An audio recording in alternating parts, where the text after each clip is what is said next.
Please.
Thank you. You may take your seats.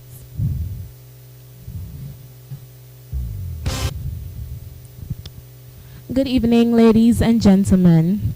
Welcome to Let's Talk Cancer, a panel discussion hosted by Leo Club of Antigua in partnership with the Antigua and Barbuda Community Cancer Support Community. I take this opportunity to welcome our panelists, Dr. Hanybal Yazgigi, Ms. Samantha Moitt, and Dr. Colin.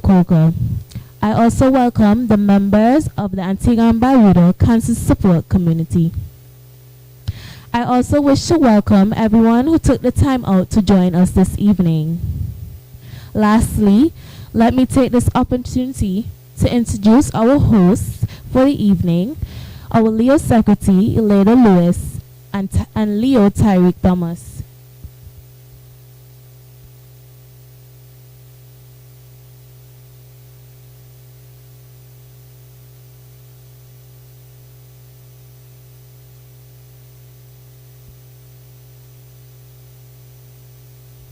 Good afternoon, ladies and gentlemen, and fellow Leos, and also to our panelists this evening.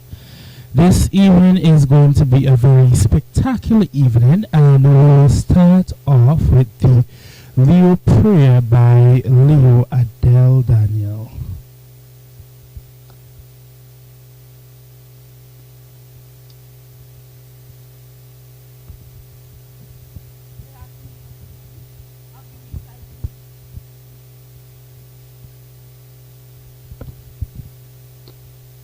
Good afternoon, everyone. I'll be reciting the Leo Club's prayer. Where Leos meet, be present, Lord, to dwell our hearts with one accord. To do thy will, Lord, make us strong, to aid the weak, to right the wrong.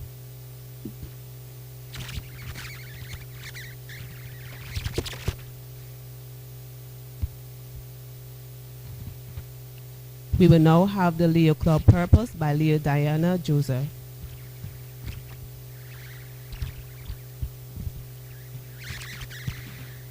The Leo Club's purpose: to promote service activities of the communities, which will develop the individual qualities of leadership, experience, and opportunity, to unite its members in friendship, fellowship, and mutual understanding. The Leo Club's objectives: to provide the youth of the world with an opportunity for development and contribution individually and collectively as responsible members of the local, national, and international community. To stimulate among its members acceptance of high ethical standards, to develop leadership, to provide experiences through service to the community, and to provide an opportunity to promote international understanding.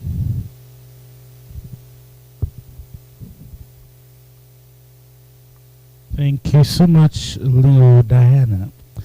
When fighting cancer, it's not always about the odds or the success rate. It's about the will of a human being whose strength to overcome cannot be measured on paper. And this is by Anna who is a lymphoma survivor and founder. We'll now have the introduction of topics by Leo Elida Lewis.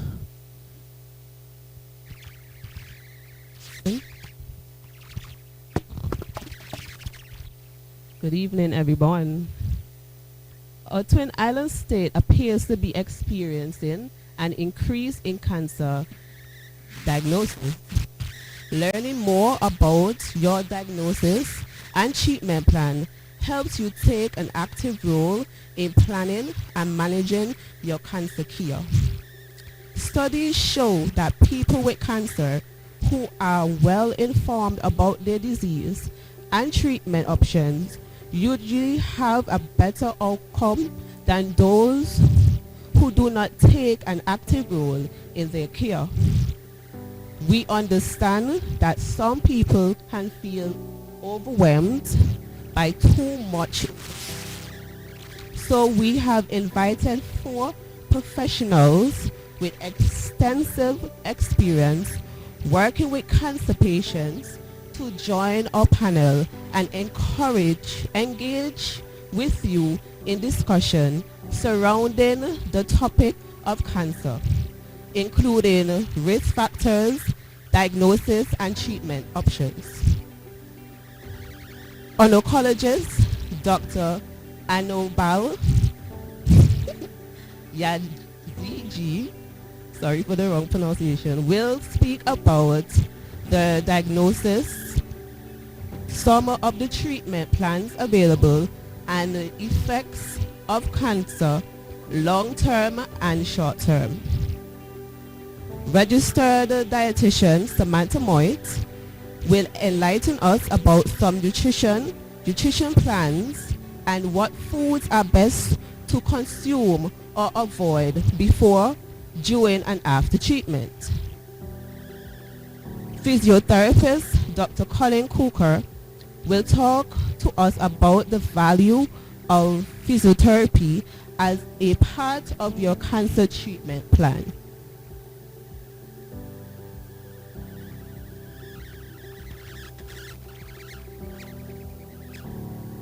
Unfortunately, our nutritionist, Dr. Strann, is unable to make it with us tonight as he is ill.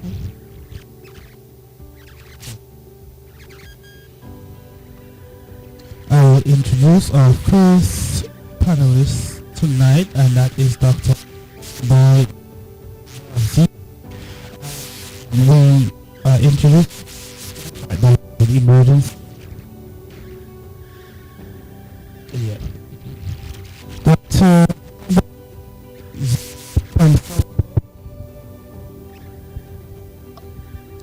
Dr. Hanybal Yazgigi is a consultant medical oncologist who graduated from the Antigua Grammar School in 2007 with distinctions, started medical school in 2008, a general medical degree in 2014, and came second in his class. Medical oncology residency completed November 17 with honors, published scientific author. Started as a medical oncologist in the Sir Lestward Medical Center in 2018 and is the chief oncologist at the Sir Lestward Medical Center from 2021 to now. Medical director at the Med 268 at Gamble's Medical Center, member of the National Stem Cell Oversight Committee, member of the National Cervical Cancer Task Force. His passion is oncology, namely prevention and early detection of cancer, social transformation in the form of eradication of cervical cancer's death, and bringing down breast and prostate cancer relatedly mortality in Antigua to world standard, as we are far behind. We'll now have our first panelist, Dr. Hanybal Yazgigi.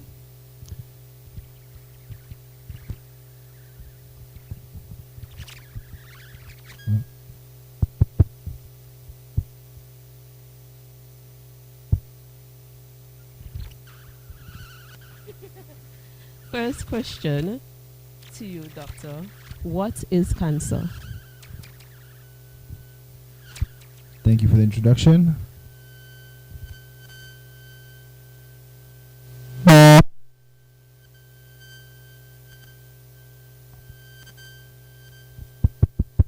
Hello, hello. Okay, so cancer. So cancer is a sickness where one of our cells, which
hello, hello. Can everyone hear me? Okay.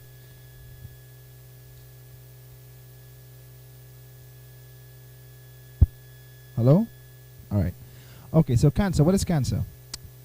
Cancer is no more than less, no more, no less than one of the normal cells in our body becoming damaged by either genetic factors, which are intrinsic factors, or external factors, which we call external risk factors, that modify its genetic code. So when the genetic code or the information inside the cell, which helps it operate normally on a day-to-day basis, becomes corrupted or mutated, as we call it in medicine, then that cell acquires characteristics which are not normal in normal cells, or not usual in normal cells. Okay, things like having a limit to how much it can multiply. Normal cells, they can only multiply a number of times, while cancer cells, which are genetically modified or mutated, they can multiply an infinite number of times unless they are killed by some extrinsic factor. Okay, that's one thing. Another thing is that they can create their own growth hormones. So whereas normal cells multiply at a slow or steady rate, cancer cells have the ability to multiply much faster. All right, they divide much quicker.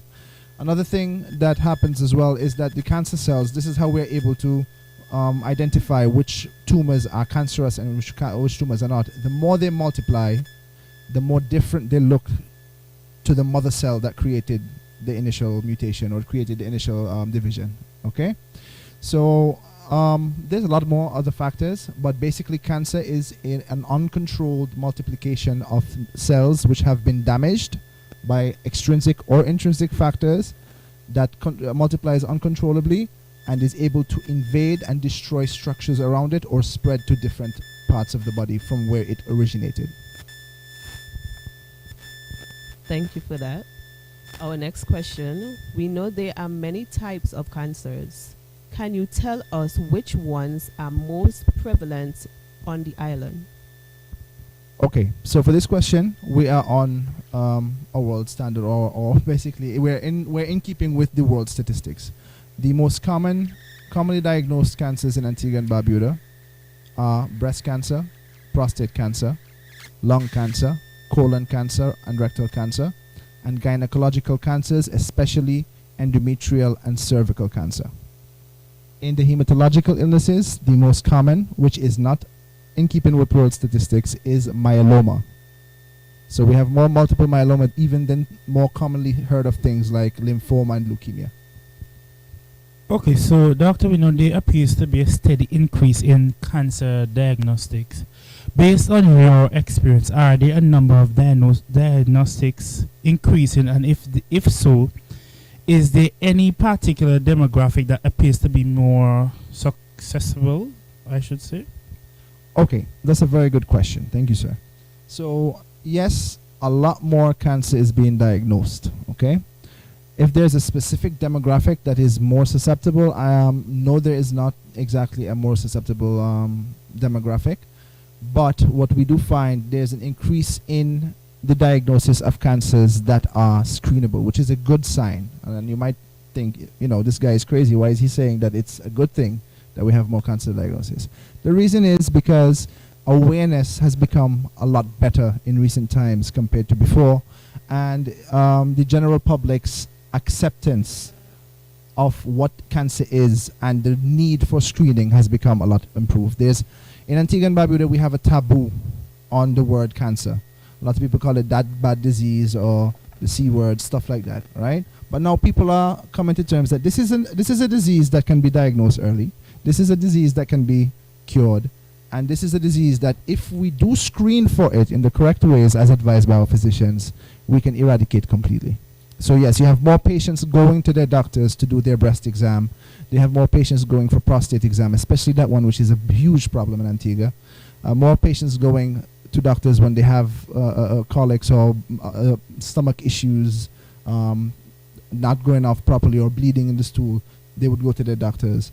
And we have better preparation of the primary care physicians in how to manage situations like this. There's something that we call oncological thinking, or what I call oncological thinking, right? When you are faced with a patient, what are the diseases that you definitely need to clear before you say, okay, you just have gas, go home, okay? If there is a relevant history of bleeding in the stool, severe constipation that's not usual for the patient, stomach or abdominal pain that has not resolved in more than a week or 2 weeks, we have basically gotten the primary care physicians more aware that these things need to be cleared with imaging, lab tests, etc. Before we tell them go home, it's just gas. We need to be a little bit more proactive, and that is why we're getting much more diagnoses. Oh, okay. Are there any particular environment or culture factors that you believe are contributing factors to the prevalence of this disease locally here in Antigua and Barbuda? That's a very good question. Okay, so let's first break down what risk factors are. All right, we have modifiable risk factors and non-modifiable risk factors. All right, environmental risks or traditional or cultural risks. What did you ask? Cultural factors and environmental factors. They aren't very well studied per se, but from what we've learned in university, what I've seen in the field working here for the past few years, there may be some association between the foods that we eat. All right, in Antigua we eat a lot of canned foods. We eat a lot of processed foods. Ever since we're little, instead of making like back in the day, moms would get the boiled rice, the boiled chicken without any fat, the little vegetables, they would beat it for their baby and give it to them. We're more used to now going to the supermarket and buying some Gerber and bringing it home. Now these things have preservatives, they have other materials in it, and I'm sure Ms. Moitt will expound on this topic in particular, the food. But these things are just now showing their ugly head. Because these things weren't available widely before the 80s, for example. All right?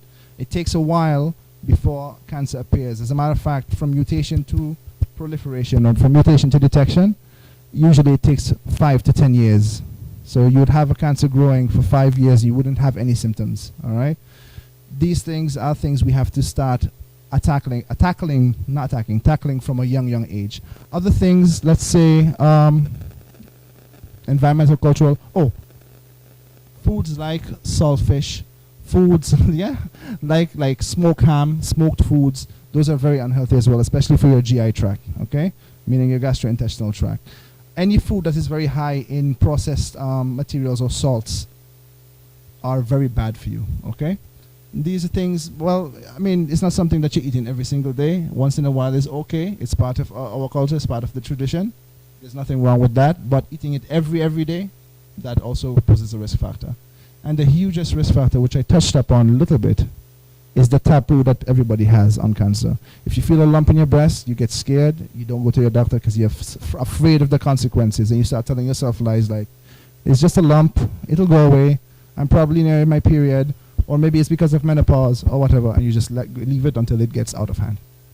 Oh, so doctor, question. So like on Sundays, we are very traditional with a heavy Antiguan breakfast and a lunch. So do you think this heavy, where we have rice, macaroni pie, then we have coleslaw, still have salad against it, then we have macaroni salad, chicken, and 3 different, is that a healthy portion that we're really eating there on a Sunday, especially Sundays? We know we cook that heavy breakfast and lunch.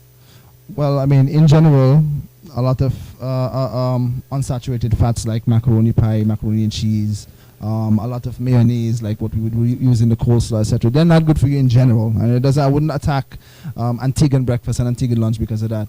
The diet in general worldwide right now is completely bad.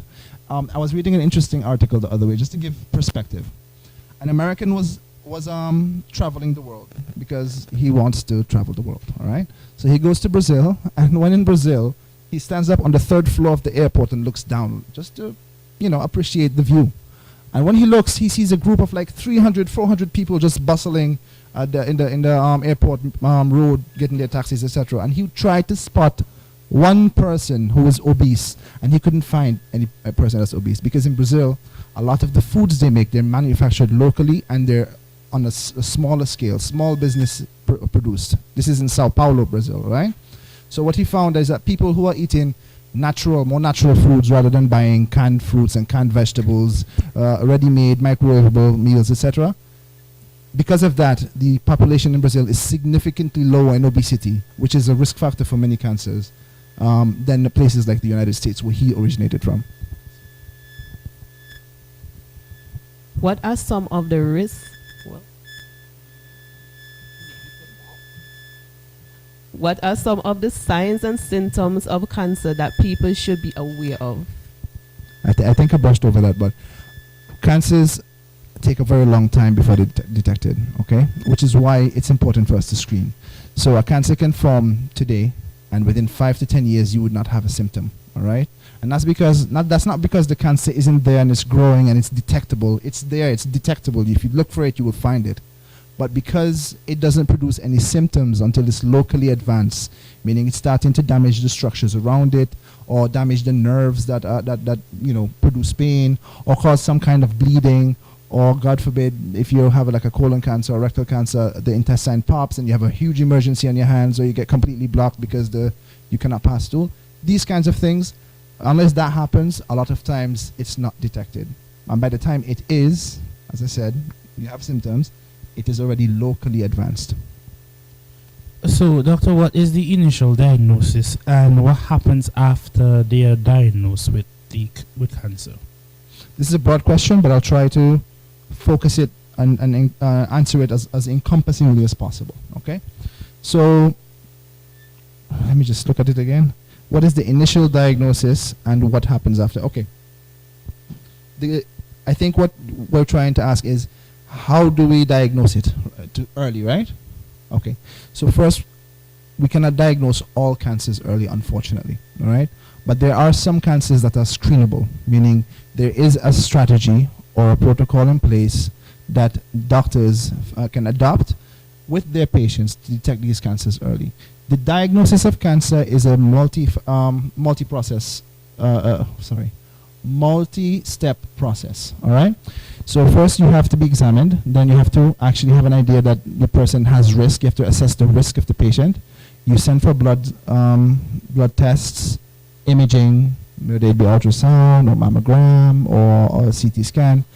And once you have you visualized a tumor, or you have a suspicion of a tumor being present, depending on the localization, meaning where the tumor is, then you can either send for a biopsy to a surgeon that can take a piece of that tumor out, or if you are suspecting a blood-borne disease or blood-borne cancer, you can send the doctor to a hematologist or oncologist for a bone marrow biopsy, which is when they extract material from the center of the bone where the blood cells are produced, and they're tested under the microscope.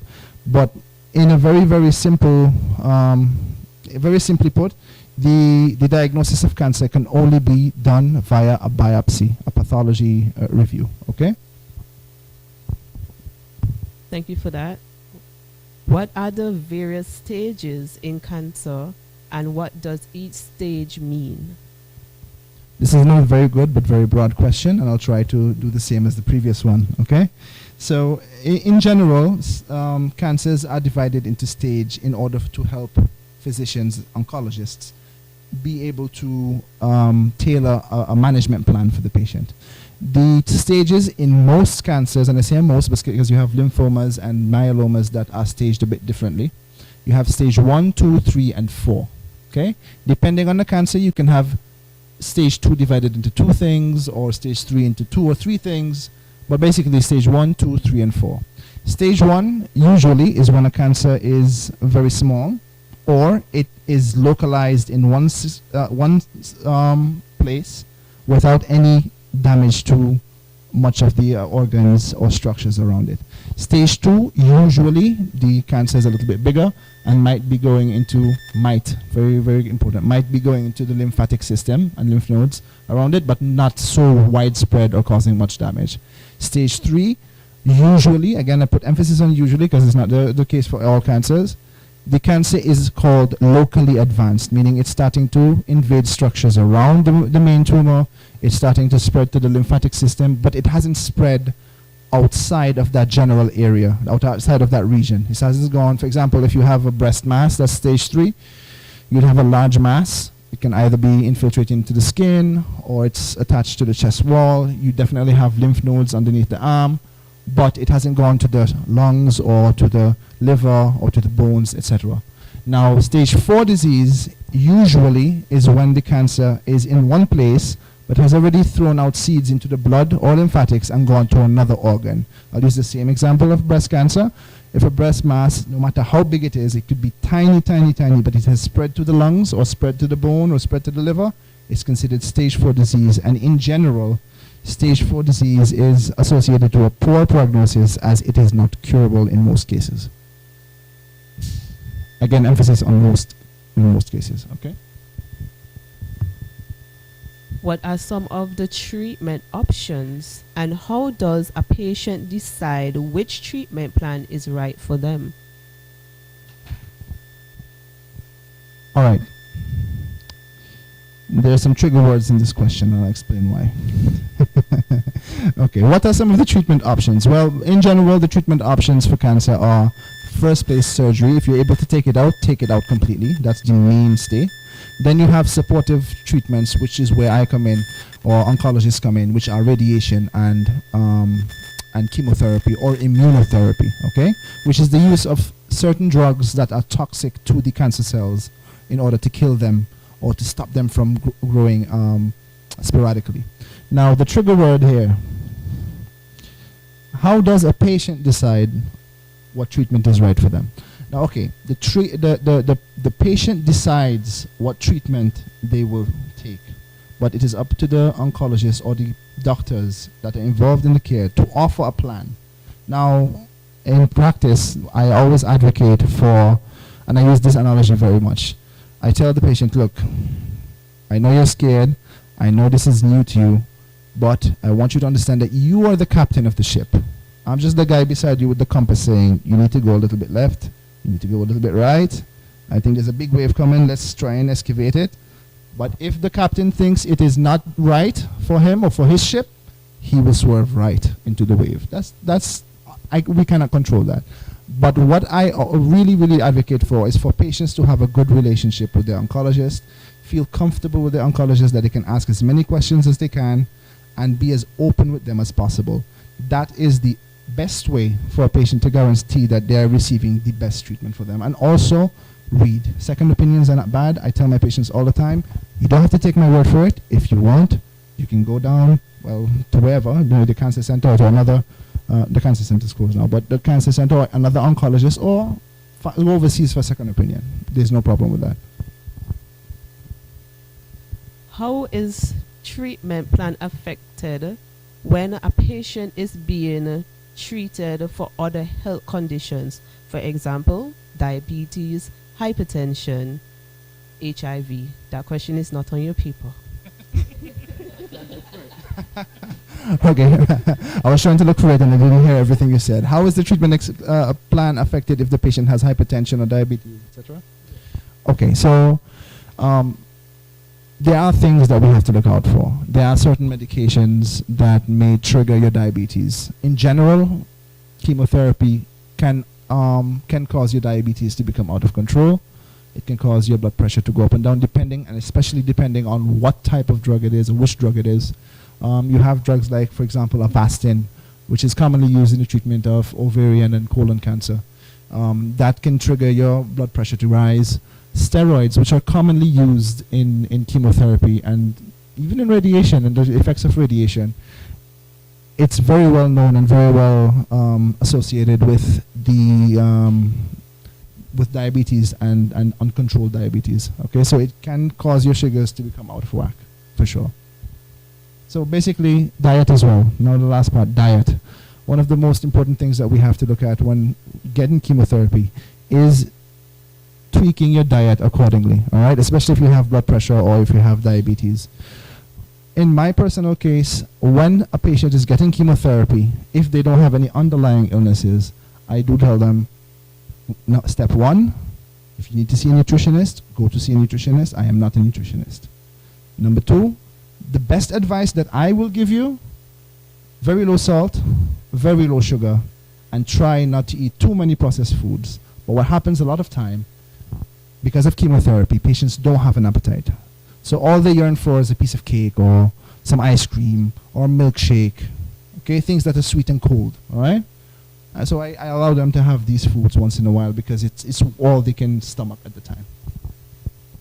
We know that usually these diagnoses are very painful after going through the treatment, and we hear patients complain that a lot about that. At what stage of the disease does a patient experiences pain, and what are the available pain management options there? Okay, that's a very excellent question. As with most symptoms, pain is one of the later symptoms of breast cancer. Not breast cancer, in cancer in general, okay? A lot of time, and this is how we divide pain in oncology. We divide it into neuroceptive, meaning neurological pain, nerve pain, and nociceptive, or actual tissue, damaged pain. Basically, if a cancer is destroying a muscle, or it's destroying a bone, the fragility of the muscle or the fragility of the bone will cause them to feel pain.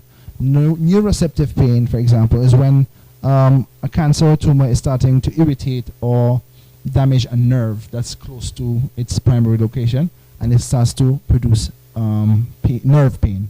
Now, the best treatment plan or treatment management option for the pain depends on what kind of pain it is, where it is, and how severe or intense it is. We always start with a very low gamma of painkillers. We start with basic stuff like NSAIDs or non-steroidal anti-inflammatory drugs, or paracetamol, or Baralgen, etc. Okay. After that, if we see that the pain is no longer controlled, we can step up a little bit. We can go to something like cocodamol, which is an opiate mixed with paracetamol, or we can go to tramadol, for example, or a combination of the NSAIDs with something like amitriptyline, etc., which especially for neuroceptive pain. After that, if they are not controlled on a combination or a mild combination, we can use higher doses of more lenient opiates, things like tramadol. Instead of giving them 50 milligrams twice a day with Voltaren, for example, we step it up to 100 milligrams up to 4 times a day of tramadol by itself, or with the Voltaren as well. When nothing else works, then we step up to the stronger opiates, things like morphine, fentanyl, etc. Okay? Okay. What role does a diet play before, during, and after a cancer diagnosis and the treatment? What role it really plays, the diet, during all that?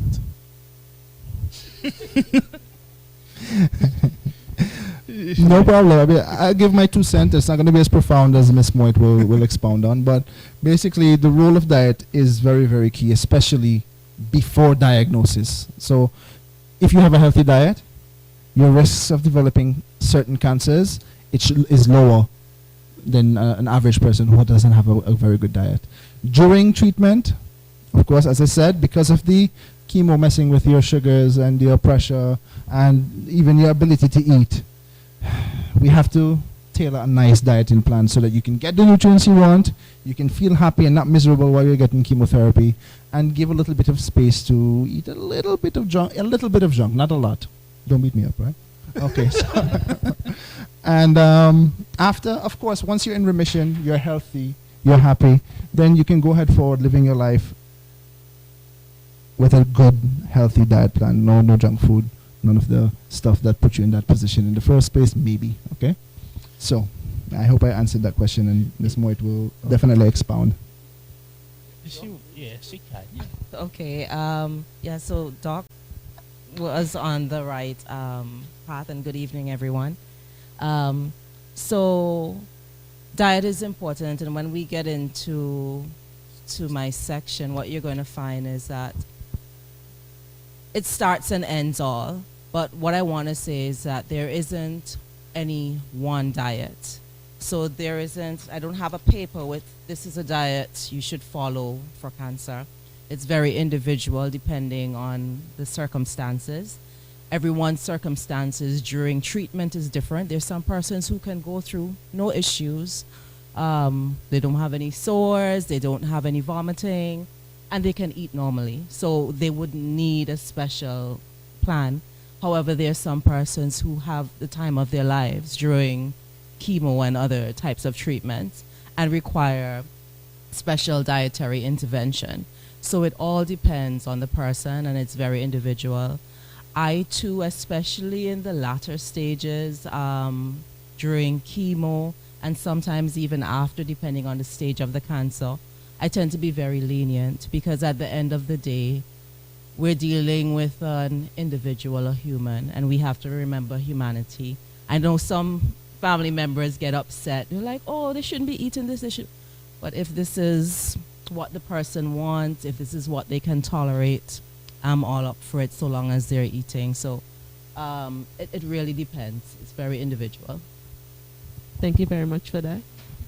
Okay, your last but not least question. Not least question, okay. Do you think it is important for cancer patients to notify their doctors about the type of natural medicines that they are taking? If yes, explain why. I'm happy you asked that question. And I'm a little bit sad, but I feel a little bit more comfortable to answer the question since Mr. Ralph Strann is not here.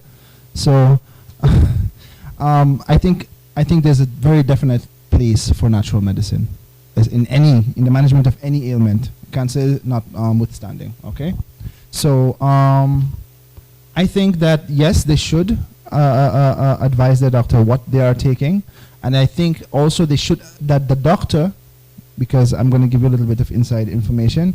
We're not naturalists. We don't know what herbs are good for what things, as well as a naturalist might be, all right, able to give you. So it is incumbent on the doctors to do their research. I've had a lot of patients come to me and say, Doc, I was reading online and they say that cayenne pepper extract very good for cancer. Can I take that cayenne pepper extract?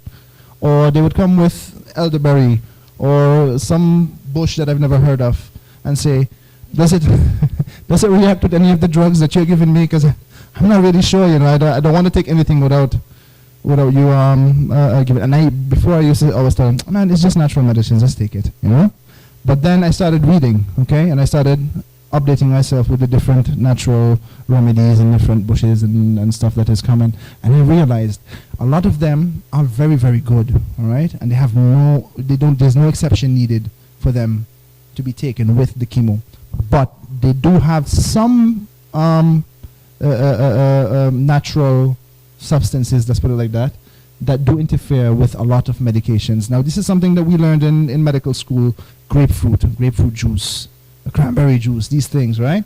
They interfere with sometimes what we know, but this is what we learn in school. They interfere a lot with medications that are processed in a specific place called CYP450, right?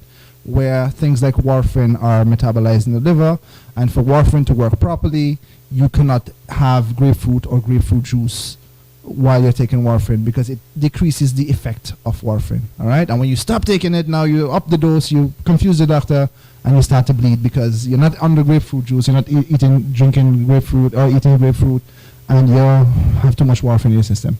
So, yes, there are some things that we try to avoid. Generally now, I advise my patients, please, if you're going to use a bush or you're going to use a natural supplement, either tell me or read up online, and if you have any questions, you can send them to me. Most of my patients have a contact that they can reach me on. And that's how I work, basically. Okay, thank you very much for answering all questions. Are there any questions from the floor? Thank you. There's a question, yes?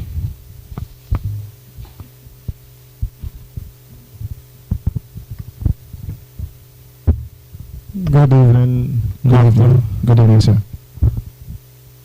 So, well, a comment on the question.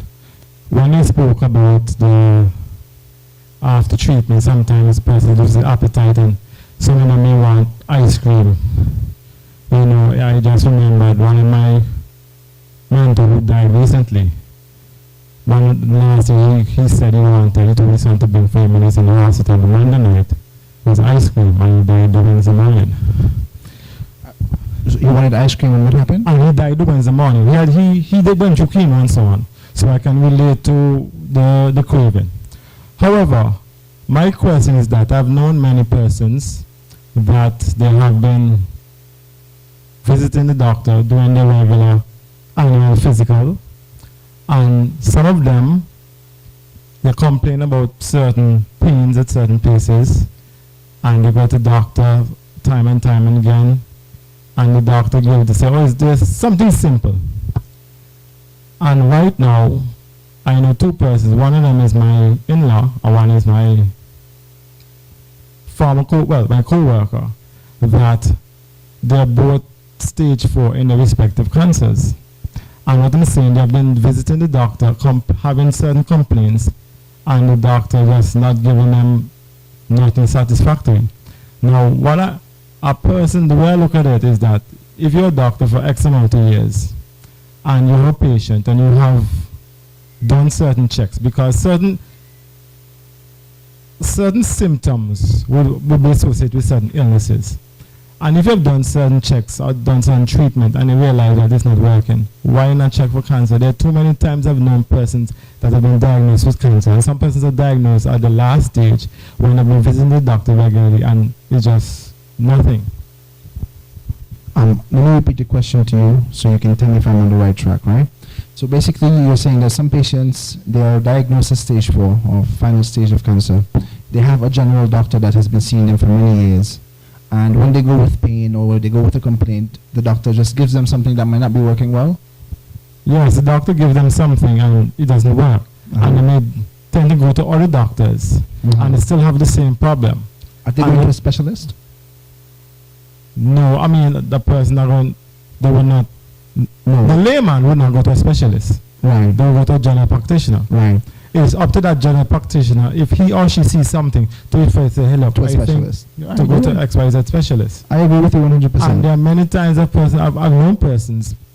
Right now, one of them they give her 3 months to live, and the other one another couple months, and they have been visiting the doctors with this ailment, complaining of pains and nothing until the last moment. And these are only 2 persons of men that I've known. And these are patients who have a biopsy confirmed malignancy? In your cases, the people that you've known yes, had biopsies that confirm it's cancer for sure. Yes. And they haven't been referred to an oncologist.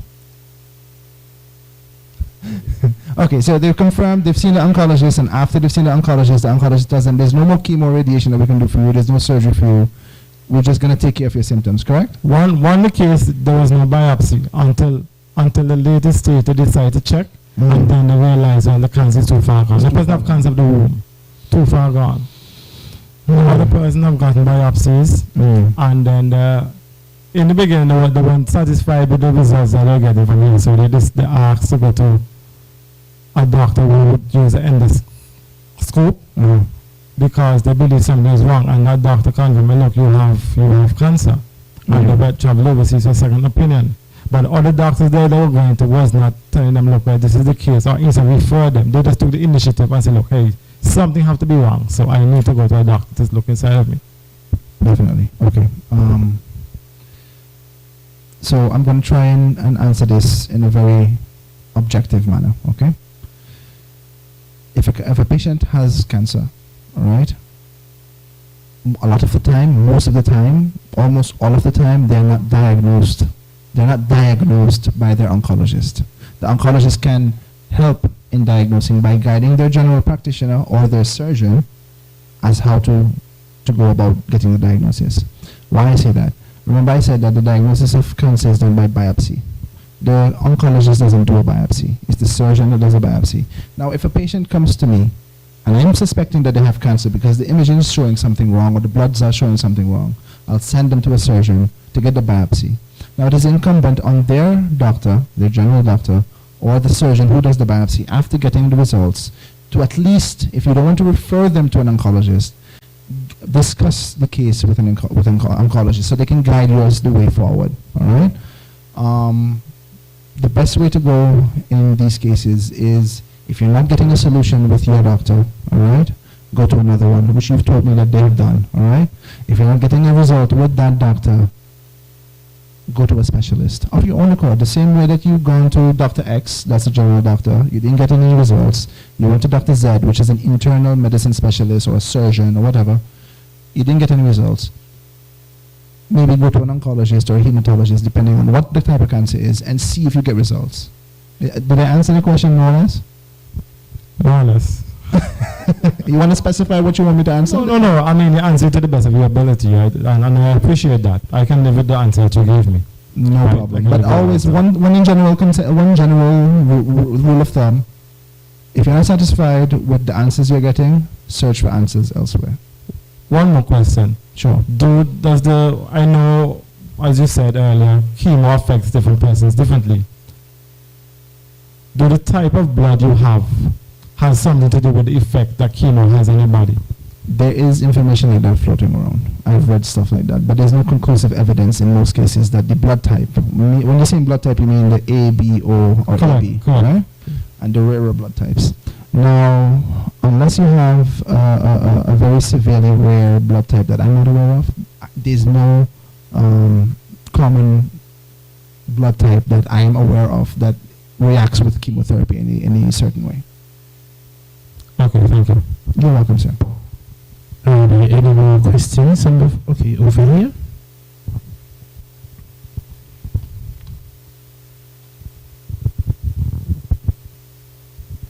Thank you so much. I have two questions. My first question is to Dr. Colin. Dr. Colin? Yes, my first question is, can past injuries in sports cause cancer? Can past injuries in sports cause cancer? That's my first one. To Dr. Colin. Good evening and thanks for having me. I would say it would depend on the type of injury. So it's like, you know, when doctors talking about you have intrinsic and extrinsic factors. So sometimes it depends on the type of injury that you may have, and later on you may find that the person ends up with something that's cancerous. So as I said, it's dependent. We can't categorically say that it happens, but there are some cases that it could happen. Like especially in different types of sport injuries where, let's say sometimes you have like concussions, you know, because of contact sports and so on. There is a bit of like a gray area that later on in life you may find the person end up with something that could become cancerous, but it's not definitive. Okay, so if like for a person who has football and things like that, and you may get a torn, it's then recommended that you have that done, heal quickly, just to prevent in case of. Right. So in any type of injury, early diagnosis and proper treatment is always important. You know, So whether it's a sport injury or any other type of injury, diagnosing accurately and getting the best quality treatment is always ensures that the person's, would be on the right track. And that's why you realize that a lot of high-end athletes tend to ensure that look for the best treatment in every type of injury. Because when you have someone, for example, like a top footballer, like we're talking like in football in terms of soccer, not the American type of football, right? For the coaches, for the team, the managers, the player is the life of the club. So the shortest possible time that this person is down for, right? It means that what you have to do is to get the best quality care. And I'm saying this from experience because I've been a physiotherapist now over 30-something years. In my younger years, in my 20s, I would have worked with FIFA and CONCACAF and those type of clubs and so on. And I'm from Trinidad and Tobago, and most people know about Jack Warner. And he had a club, we did like a semi-pro league and so on. And you'd wonder, we have a lot of good football players in Trinidad and Tobago. Why would you bring players from Sierra Leone and other countries? And for him, it was $1. Because wherever he was, a game could be 9 o'clock in the night in Trinidad. He's some other part of the world that's 9 o'clock the next morning. And the minute the game is finished, he wants to know, did they win the game? Because each win represents a certain dollar value. And that's why you see, you want to, why is it that they would trade a player for X amount of millions and so on? And I always tell my players, you're as good as your next injury. Because if you get injured and you have no use to the club, then you're going to get sidelined. And that's why it's important that I say that for the injuries, you look at getting the best quality care and in the shortest possible time. Okay, so which will also then, and what I'm thinking is concerning schools, because we have PE, it would be a recommendation that PE teachers should have a physiotherapist like on the compound.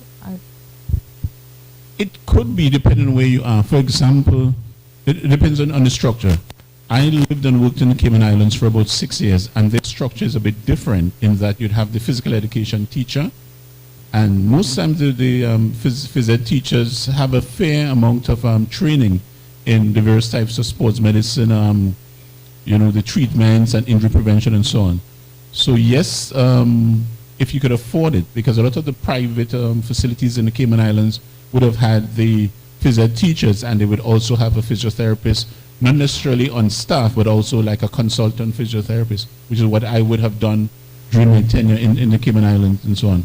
But as I said, most high schools, you'd have a PE teacher, and most of them would have done over their tenure different types of sports medicine courses and stuff like that. So they're usually pretty good in detecting the injuries, and they're usually very good at referring to physiotherapists.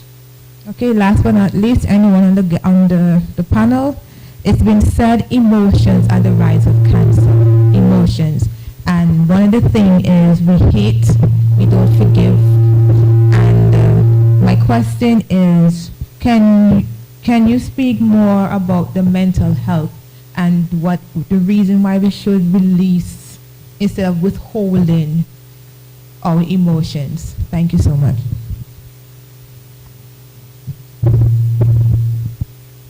Okay, I'll first start off. I'm not a mental health expert. However, stress is known risk factor for many of our chronic conditions, including cancer. All right? And stress comes from different things, and the signs are there that people tend to overlook. So things like headaches, not sleeping well at night, those are early signs that, something isn't right, and that, you should sort whatever it is out, and some persons may not be able to do that. In our culture, unfortunately, we tend to hold on or hold in our feelings. We don't have a talk culture here as yet, so some persons would pretty much go to their grave with their emotions, and it literally eats out at you. So treating and dealing with your emotions and mental health is so important. In the Ministry of Health where I work, I know there's a lot more work being done in mental health, especially in the schools, in the for young persons in terms of where you can refer, because it's not like before where you're like, okay, you just deal with it. We're actually encouraging persons to talk to somebody, you know, and there are more counselors out there. There are more therapists out there now than before. There are even online groups that you can join if you want the privacy of, okay, Antigua is too small, I don't want anybody in my business. There are free online groups, there's so much you can do. But the important thing is to seek help before it literally eats up away at you. Okay, I'm going to just add briefly, because stress is a very underrated risk factor for cancer, okay? And yes, it is associated, just like Doc said, okay? So basically, stress, I'm going to emphasize 3 main points, and I'll try to do that very quickly. 1, stress is an illness, okay? Stress is an illness. 2, we do not take mental health seriously at all in Antigua, okay? And 3, your mind is king of your body, all right? Now, let's break down the first point. Stress is an illness. Why is it an illness? In a very short explanation, stress produces hormonal imbalances in the body, namely hyperproduction of something called cortisol, which is commonly known as the stress hormone. In turn, after a cascade of hormonal reactions, you have suppression of the body's immune system by the stress hormone and all of the other stress-induced factors that occur in your body, okay? When your immune system goes down, our immune system is what is responsible for finding cancer cells just as they mutate. So a normal cell in the body is just living its best life. It becomes mutated, all right? Now when it becomes mutated, it starts to behave kind of funny. And our immune system is like the police. So once they detect there's some suspicious activity there, they find it and they lock it down. They kill the cancer cell before it becomes a cancer cell. Okay? That's what happens 99.9999999% of the time in all of our bodies. Each one of us sitting right here right now, just breathing the air, being exposed to the natural radiation from the ground, which is called radon radiation, which we're exposed to every single second of our living lives. We're producing cancer cells just as we speak. There's just hundreds of thousands of them, okay? And what happens is our immune system finds them, kills them all off. We never get cancer in our lifetime. We die from heart disease, dementia, whatever, right? But we never develop cancer in our body, in our lifetime. Immune system, okay? When your immune system starts to go down, when your immune system starts to suffer, because, for example, stress, all right? Then you give a little bit of leeway. So the police is like decreasing the amount of policemen in the country or police officers in the country. You're not doing a favor, okay? You're increasing the risk of crime. Somebody who may not have stolen, if they know that they need something, they're not getting it, and there's no police around to do anything for them, they will steal. It pushes you to do things. Same thing with the cells. Number 2. Antigua and Barbuda, if you guys are watching now, I don't know if it's going to be on TV or not, but if you are watching, mental health is not a taboo, all right? If you are stressed, if you are depressed, if you are going through whatever in your life, and it's causing you to change your normal rhythm of life, just like Doc said, you're not sleeping as well, you're not eating as much as before or as properly as before, it is a sign that something is physically wrong with you. So go to a mental health practitioner. We have psychiatrists in Antigua, we have psychologists, okay? It's not a taboo, it doesn't mean you're crazy. It just means you need to open up and get that out. 3, the mind is king. Forget about it. I've seen stage 4 pancreatic cancer in one patient, stage 4 pancreatic cancer in another patient. Both of them have the same type of cancer. Both of them have the same stage. One lives for 1, 2, 3, 4 years, and I've had a patient who lived 4 years with pancreatic cancer, and another one dies in 3 months. This one had severe depression, and the other one just is convinced that he is not going to die. God will heal me. I am going to be fine. Yes, they do go through the processes. They do lose weight. They do have pain. We do control their pain. We make their life as easy as possible as we can.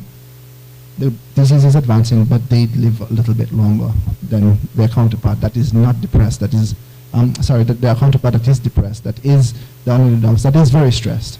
Okay, so I hope that answers your question. It it's definite. There's a definite correlation between, stress and cancer. And in particular, I've seen a lot of people who going through grief, like loss of a loved one, and even a lot of people who go through divorce end up with cancers. And one of my brothers, he was a human services counselor, and we shared an office in Trinidad. I just moved back from Jamaica. He just came back from Canada. And we do a lot of stress management and relaxation programs. And I always remembered one thing that he would always say in every presentation, because most of us from the Caribbean are familiar with income tax. And he always says, stress is to the body what income tax is to your paycheck. And if you remember that, stress to your body is just like the income tax to your paycheck. You know how it hurts all of us who used to have to pay income tax? When you look at your paycheck and you see that massive deduction that was called income tax, people who wanted to send their kids to university or do so many other things, and just seeing that thing that's called income tax. And just imagine, in our body, think of it in the same way. Stress to the body is like income tax to your paycheck.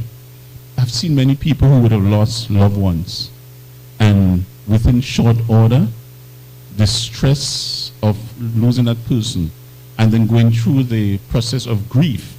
And some people don't grieve the right way, because when you do psychology, you understand the process of grief, your denial and your bargaining and all the different things and so on. And a lot of times we've seen people die within months of their spouses because they just grieved so badly, they got so stressed, they weren't sleeping, and all the different things happened.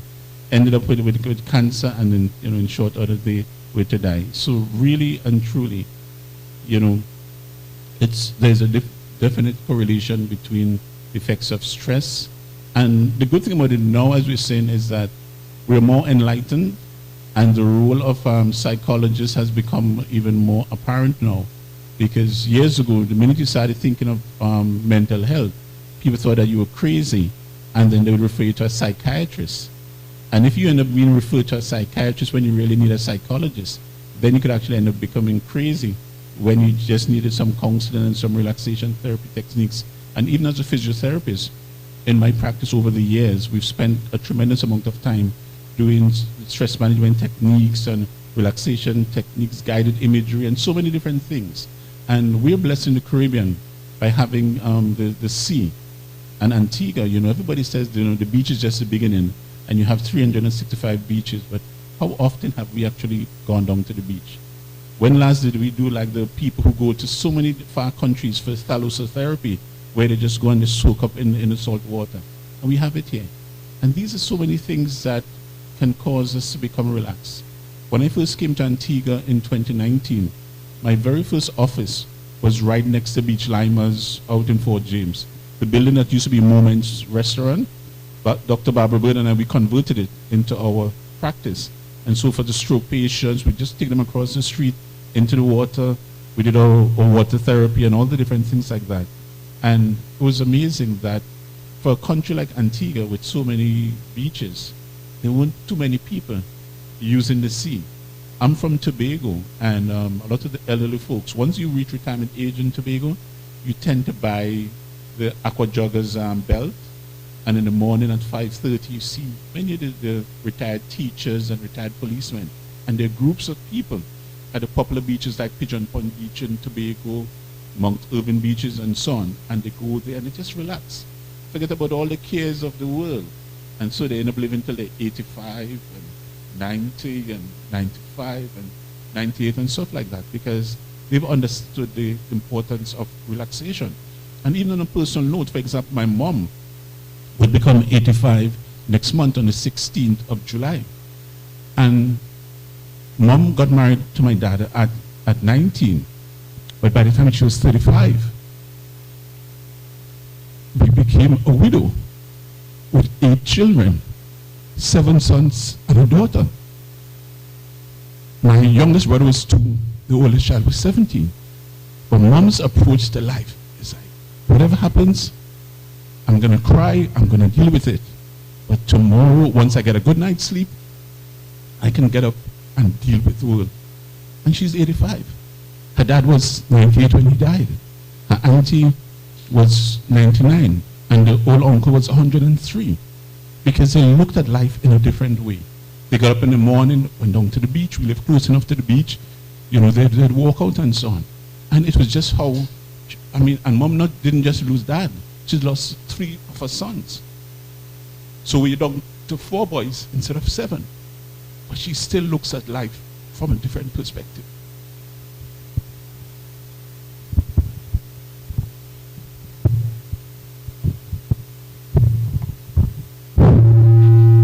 Thank you guys very much for asking your questions. Dr. Yazgigi unfortunately has to leave us, so we would like to say thank you very much for coming out and sharing your knowledge with us. Thank you so much for the invite. Thank you for having me. Thank you for being such an accommodating audience as well. I really love these kinds of activities. Unfortunately, I do apologize to you personally that I do have to run because of family reasons. I would love to do this again. And as I told you in the email, I owe you another panel discussion, so I will fulfill my promise, okay? And thank you so much, everyone.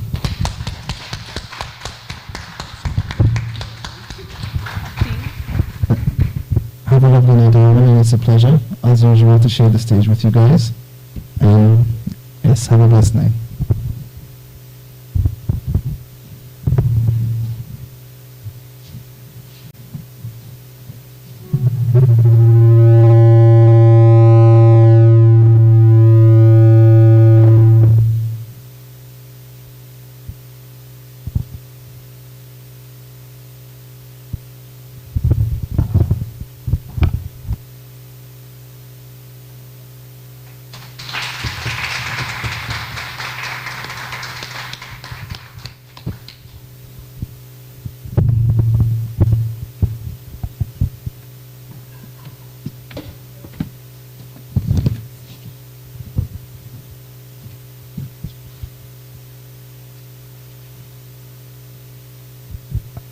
Okay, everyone, we will move on now to Ms. Samantha Moitt. Ms. Samantha Moitt is a registered dietitian nutritionist who is currently a Chief Nutrition Officer in the Ministry of Health, Wellness, and the Environment in Antigua and Barbuda. She completed her studies in Dallas, Texas at the University of Texas Southwestern Medical Center, where she obtained her Bachelor of Science in Clinical Nutrition and went on to complete her Master's in Public Health from the University of Massachusetts. She currently chairs the Nutrition Breastfeeding Committee and is involved in projects to improve child health and prevent the management of non-communicable diseases in Antigua and Barbuda. In addition to nutrition, Samantha holds certificates in group fitness and yoga and teaches private classes around the island. Let's now introduce Ms. Samantha Moitt. My co-host has run away from me. Okay, Ms. Samantha. Good evening. Our first question, why does a cancer patient need to see a nutritionist? All right, good question. So, believe it or not, many cancer patients are not referred to a nutritionist until there is a nutritional problem. And we would like to change the script of that with wellness talks like this, because what we do know is that certain foods are what we call inflammatory, right? So foods that cause inflammation, they're foods that cause inflammation and increase the risk of things like cancer. So if I had a cancer patient that saw me in their initial diagnosis, one of the first things that I would do is go through a history, do the assessment, their diet history, to make sure that the foods that they're eating are not inflammatory foods that's going to make their current condition any worse. So yes, there's definitely a role for the nutritionist in that first stage. And of course, even during the treatment, depending on how well or how not well a person is doing, if they're having any side effects to the treatment. And even afterwards, for some persons, they may have lost their appetite, lost a lot of weight after treatment, and may need or had a nutrient deficiency. So things like that. So a nutritionist definitely should be on board from the jump.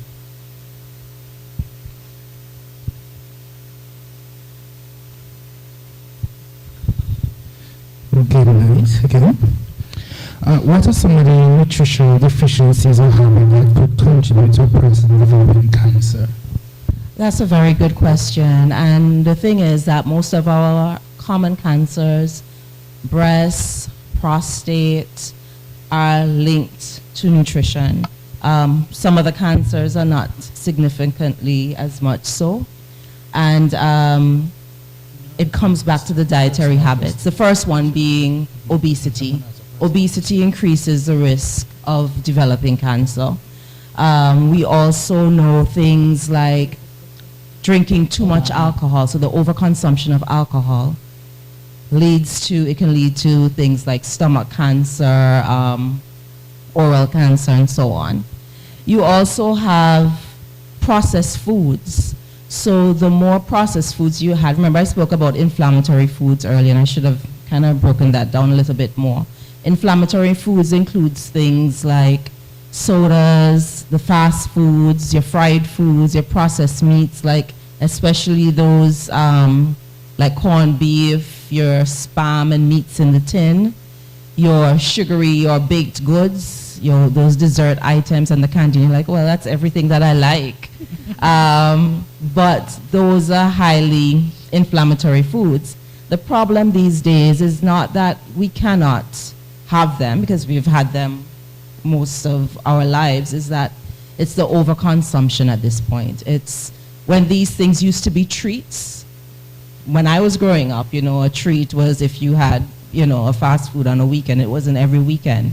Now persons have it as their lunch, their dinner, their breakfast, day in, day out. So the lifestyle has definitely changed.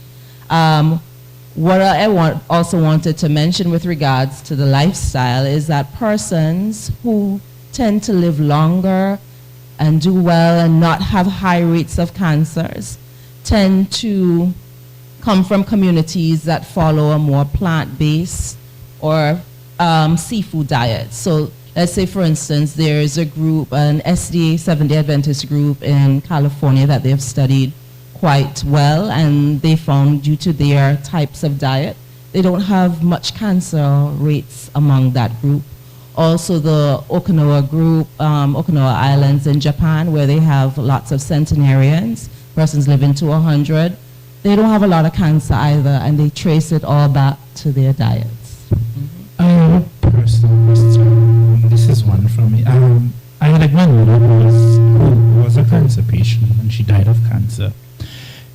For someone like me, do I need to watch my diet pertaining to that? Because I know of one grandmother who's a cancer patient and another one who's a diabetic patient. So how can I, as an individual with those two on both sides, plan moving forward?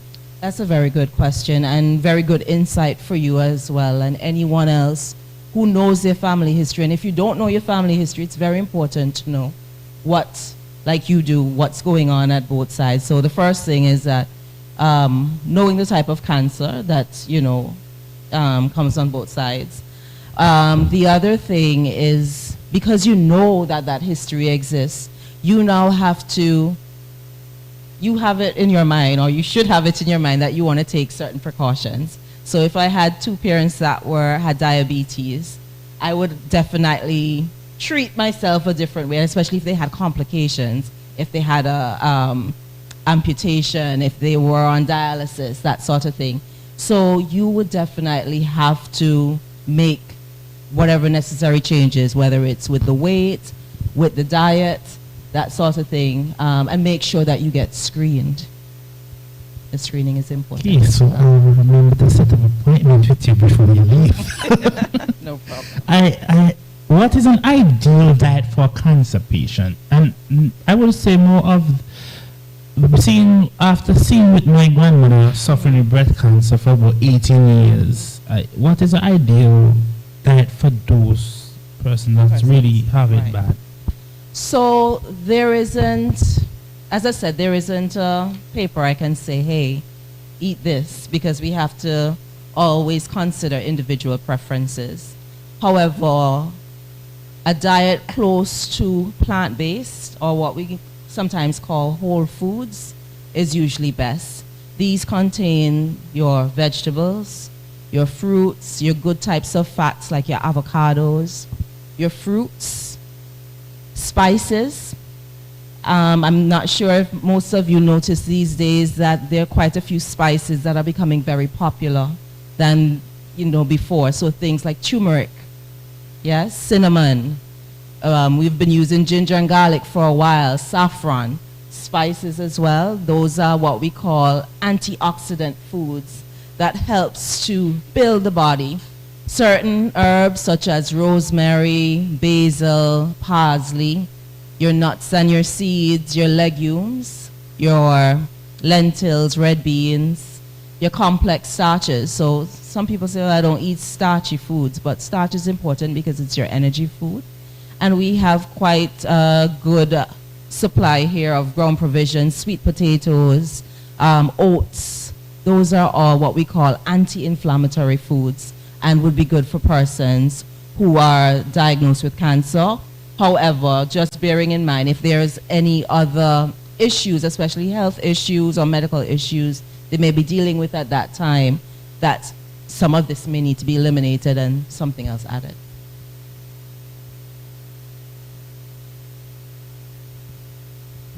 What are your thoughts on taking supplements, and what type of supplements are best recommended to someone with cancer?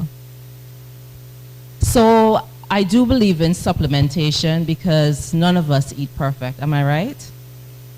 Right? I don't think nobody in here eats perfect, and I'm a dietitian and I can say the same.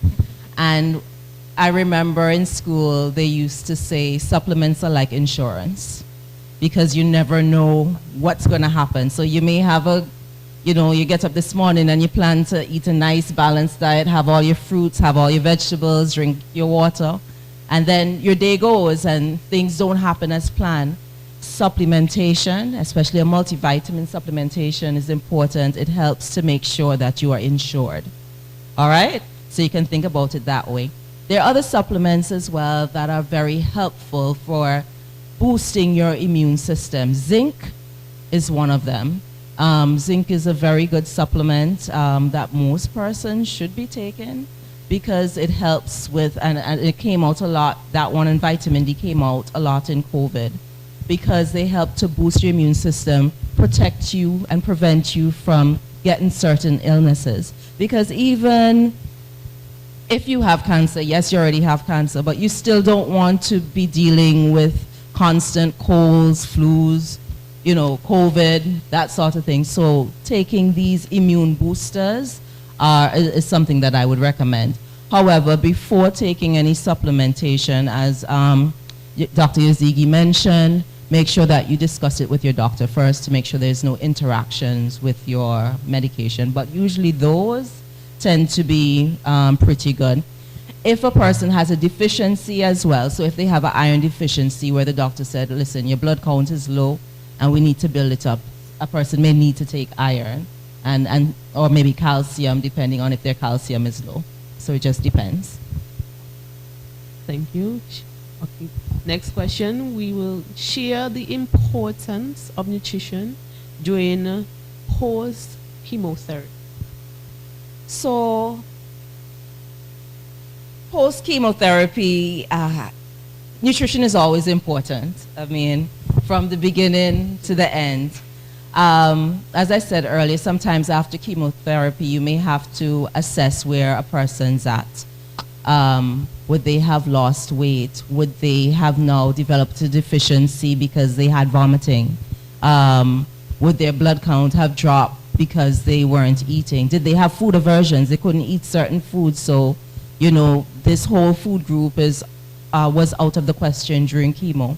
So all those things need to be considered after treatment, after chemotherapy treatment, and then we'll deal with it in a case-by-case way. Some persons may still have a loss of appetite, and it may mean that you have to deal with probably advising using frequent meals throughout the day. Some persons may still be suffering from mouth sores after, so they may not be able to eat solid foods as well. So all those things have to be considered after treatment, but as I said in the beginning, it's not the same for everybody. Okay, then that's a lovely one. What foods do you recommend to cancer patients who have constipation during cancer treatment? And we know that do sometimes happen. Mm-hmm. So yes, constipation can happen, especially with the type of treatment and certain medication. The first treatment for constipation is usually to do what? Drink more water, right? So if they can drink more fluids, get the fluids in. After that, we look at the diet. Now, here's where it gets a bit tricky, because constipation may only be one of the problems they have. Fiber is important in preventing, a high fiber diet is important in keeping the bowels free. But for some persons, they may not be able to tolerate those types of foods. If they can, though, things like oats, beans, your provision, your vegetables, your fruits, things like okra and so on are good.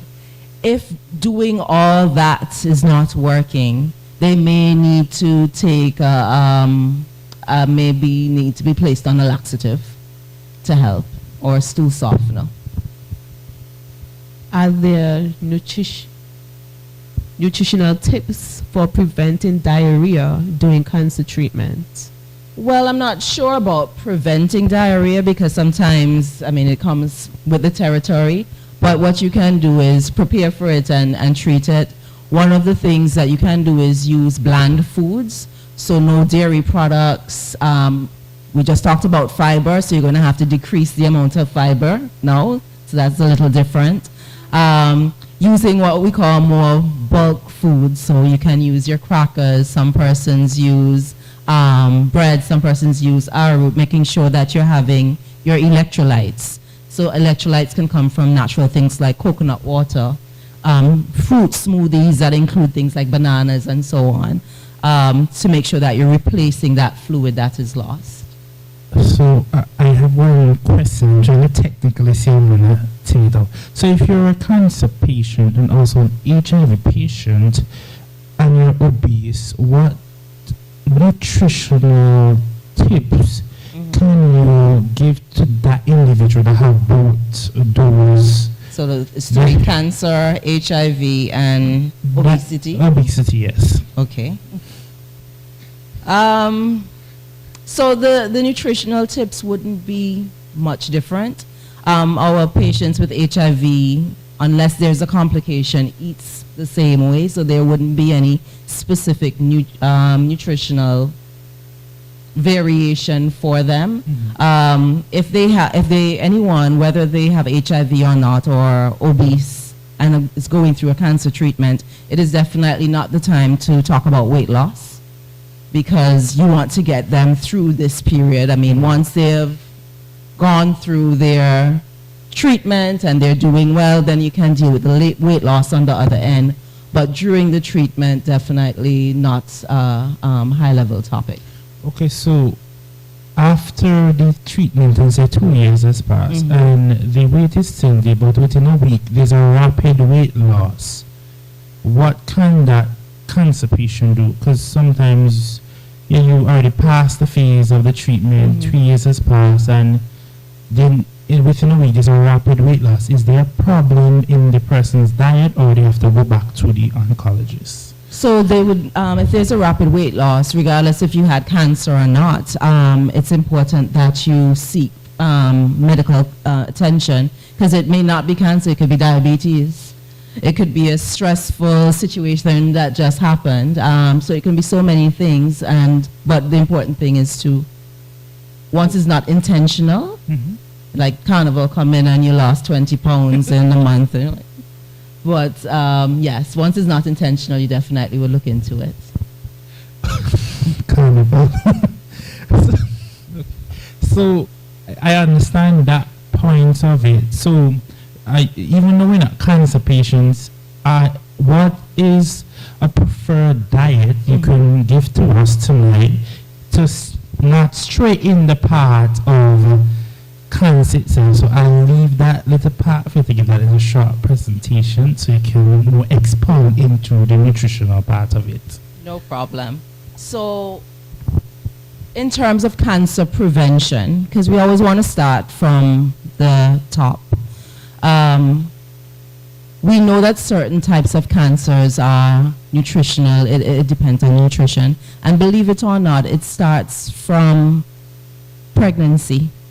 And that is why we spend so much time educating mothers on breastfeeding, because breastfeeding is known as a way to help to prevent breast cancer.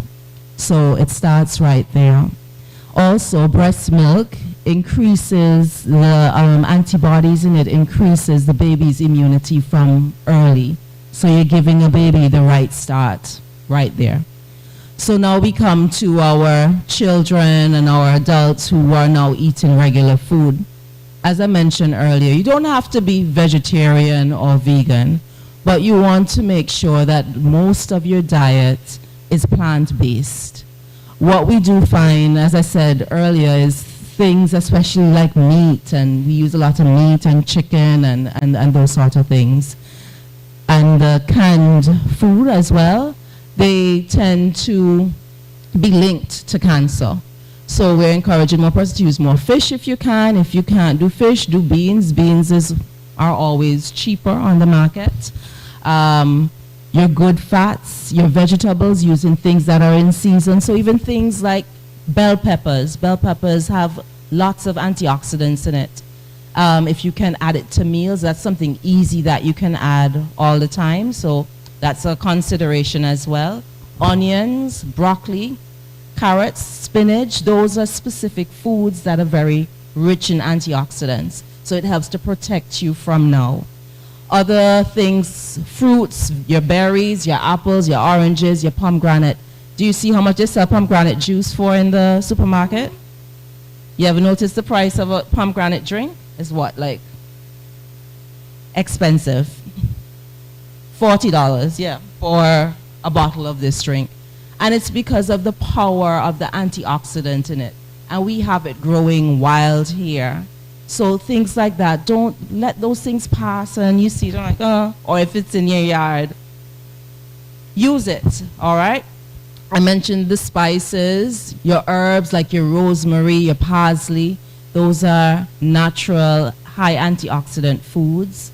Your nuts and seeds, your legumes, your complex starches. You can also use, as I said, fish. Those persons I was telling you about, the centenarians in Japan, they use a lot of fish. They use a lot of seafood. They didn't use a lot of meat. But, however, they did eat pork. I would say that. But they ate a lot of fish and a lot of greens along with that. So your food, your diet is very much linked to your health. And we encourage persons to try. It's not the easiest. It's not the cheapest thing to do as well. But if you're trying at least 70% of the time to eat well, that's a good start. You may not make 100, but at least 70%. And remember what I said about the supplementation, adding the supplements in between makes a difference as well as your extra insurance.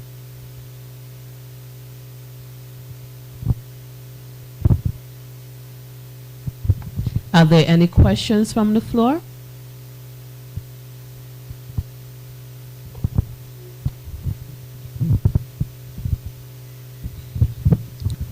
Once again, is there a particular diet or food that can increase your the amount of white blood cells in your body. White blood cells? Correct. So there is not a specific food. However, a balanced diet makes a difference. If you're persons who are eating, let's say for instance, those inflammatory foods, like your diet is sodas, your chips, your fast foods and so on, you find that they are the ones that get sick easier than if someone is eating a balanced diet. They include in their grains, they include in their beans, their fruits, their vegetables, they're drinking their water.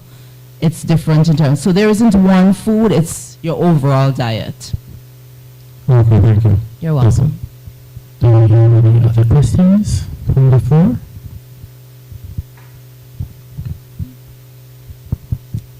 Not a question, but just to respond to his question, because I'm a cancer survivor. I've been through chemo.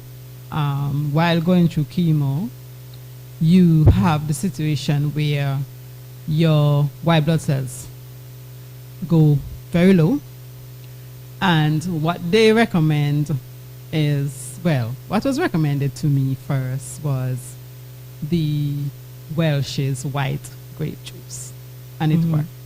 To bring up, I can tell you it worked, because I drank it throughout my chemo, and I can remember one time I did not drink it in between chemo, and I looked at what my white cells were when I did my blood test after that period. It was a little bit lower than when I wasn't drinking it. And then I drank it the other time and compared, and it was higher. So it did work for me. Another thing, I don't know, they say it's 100% grape. Right? They said the white grape, Welch's.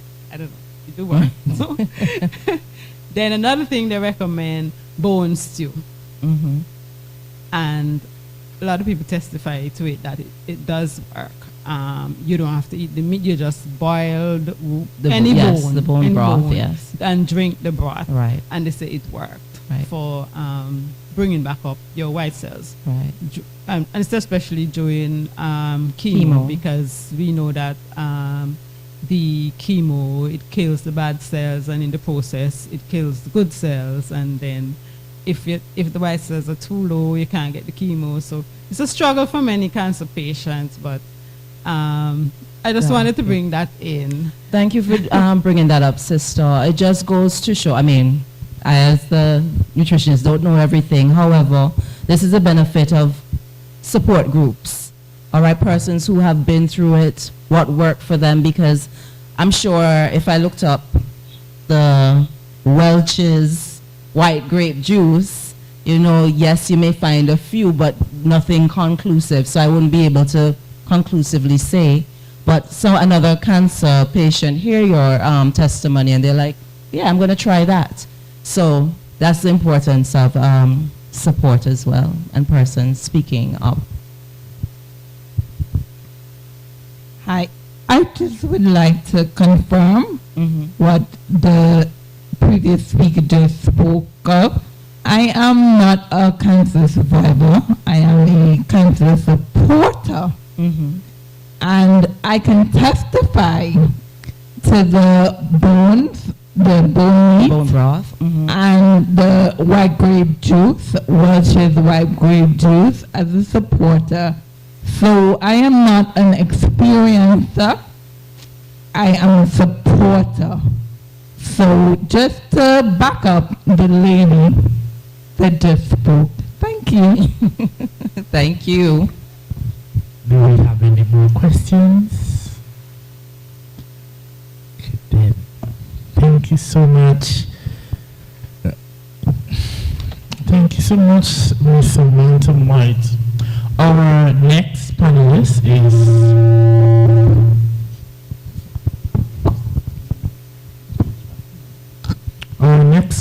is Dr. Colin C. Coker. He is the Chief Executive Officer of the Contemporary Dialysis Solution Limited. He's also the Chief Executive Officer and Consultant Physiotherapist for Health and Contemporary Tourism Solution. He has been the Director of Rehabilitation, Fitness and Nutrition for physiotherapy clinics and sporting institute over the past 30 years. Dr. Coker, my first question to you. Why would a cancer patient need to see a physiotherapist? Well, if you know anything about the history of physiotherapy, physiotherapy is seen as medicine's unfinished business. Let me explain that. A lot of the times when patients end up going to doctors and they're bandied around from this doctor to the next doctor to the other doctor, when they're not sure what to do with the patient, then they send them to the physiotherapist. So as a matter of fact, when I was a physiotherapy student, my mentor, Dr. Ron Peterson, he was actually the very first principal of the physiotherapy program in Jamaica. And he wrote that article. It's called Physiotherapy, Medicine's Unfinished Business. And typically, that's what has happened in the allied health profession, because physiotherapy falls under one of the allied health profession, meaning that it's part of the medical team, but a lot of times, a lot of people don't understand its importance. And the reason why I'm saying that, today it's a lot more prominent, where people understand the roles and function of a physiotherapist. One of the primary roles of a physiotherapist is to ensure that people return to near normal function or to their best functional ability. So as a physiotherapist, routinely, I would see many stroke patients. And obviously, once somebody has had a debilitating stroke, then they need to have physiotherapy to get them back on their feet. Somebody involved in a serious car accident, we in the Caribbean love to believe that a traffic light will never get green again. So it's already an amber, and we're going to try to beat that traffic light. And so you didn't wait not even 3 minutes, and then you have sometimes to wait a lifetime because your head injury was so severe, the broken bones were so severe, and you have to go through a long extended period of therapy. And I always remind my patients that, think about it. When you got in the accident, apart from breaking your bones and all the different things, you waited for the police to come, you waited for the wrecker, you waited for 6 months for the insurance adjusters to deal with it, and so on. I'm saying all of this to say that reason why it's considered medicine's unfinished business, it's a very integral part, but over the years it was overlooked. Today, they're recognizing that for cancer patients, a lot of times the mobility is one of the things that's affected the longer the disease goes on for. So a person who was normally active, he was jogging every morning, going to the gym, doing the yoga, doing all the different things.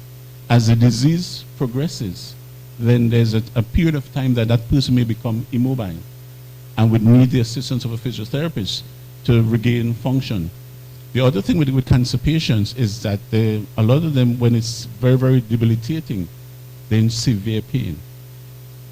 And so physiotherapy has a very unique role in pain management, because there are many times that the patients were on all the different types of medications, the morphines and all the different things, they're still not sleeping and they're still in pain. I actually walked with a device today so that people could understand a little more about the role of the physiotherapist. And this is a device that we use with not just cancer patients and stroke patients, and to assist people who have had serious brain injuries and different things like that. It's called an electronic nerve and muscle stimulator, but it's one of the best devices for pain management. So a lot of times when doctors would have given patients all the different types of medication, they still can't sleep because they're in so much pain.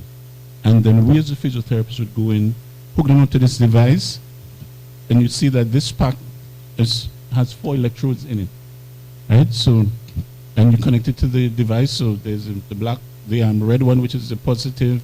Then you have the black one. It actually has 4 channels, and it's 7 different types of current.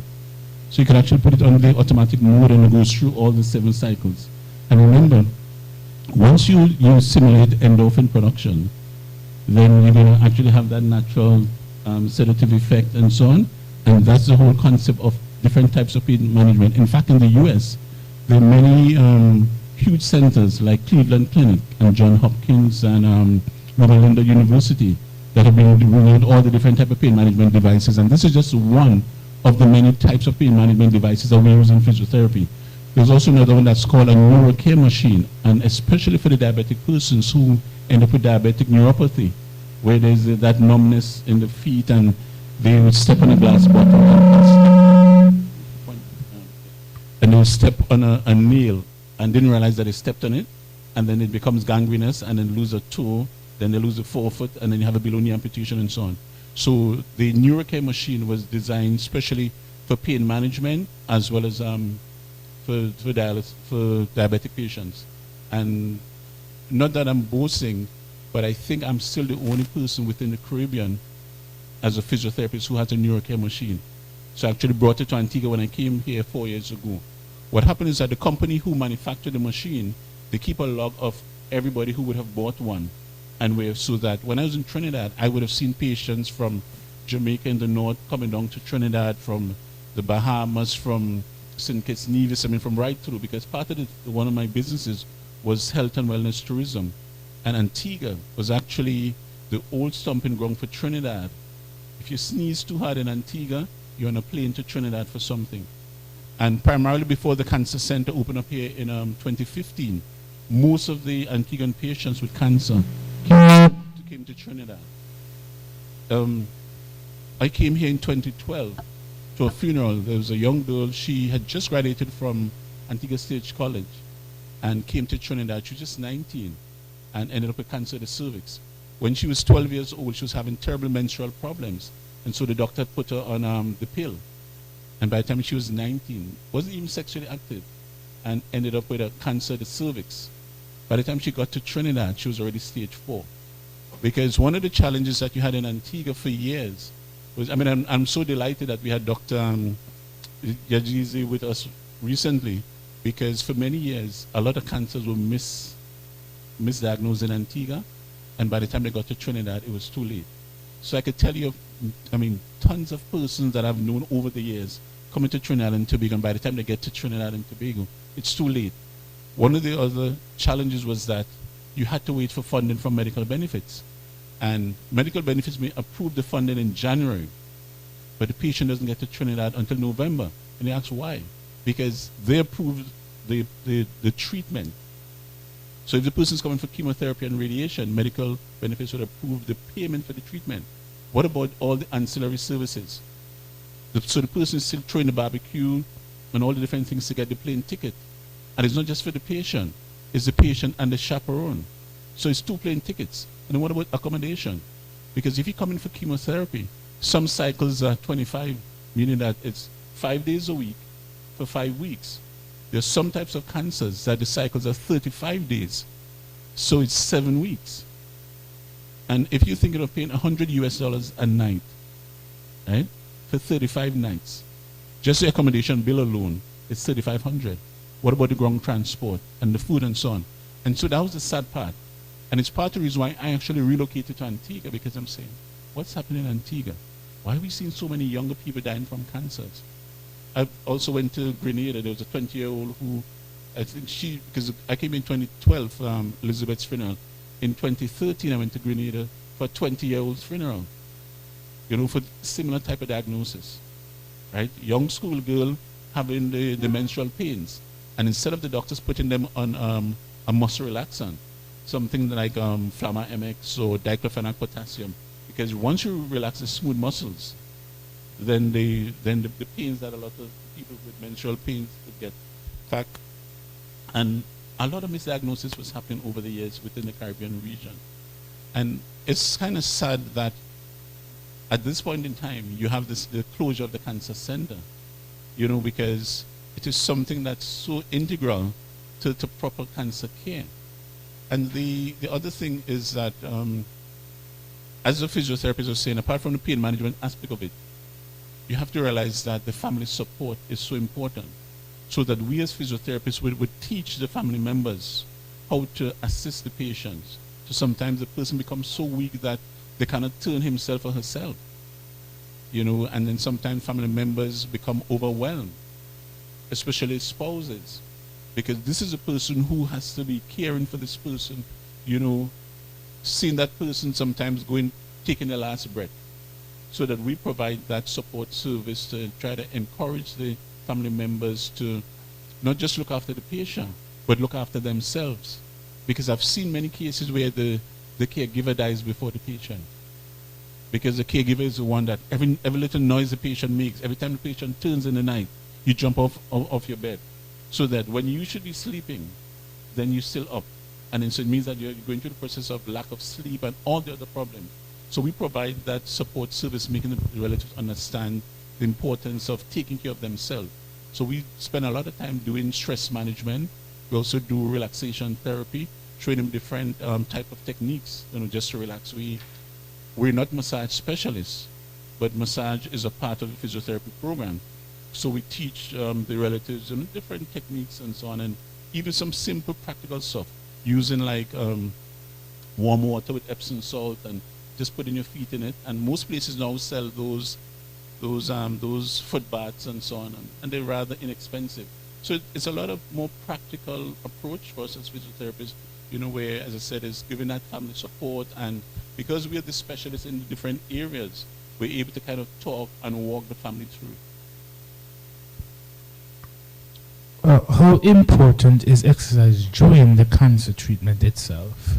Right. Again, a lot of times when people are having pain, if you actually do exercise, you'd realize that the body is going to produce the endorphins, the happy hormones, and with an increased endorphin production, you actually decrease pain.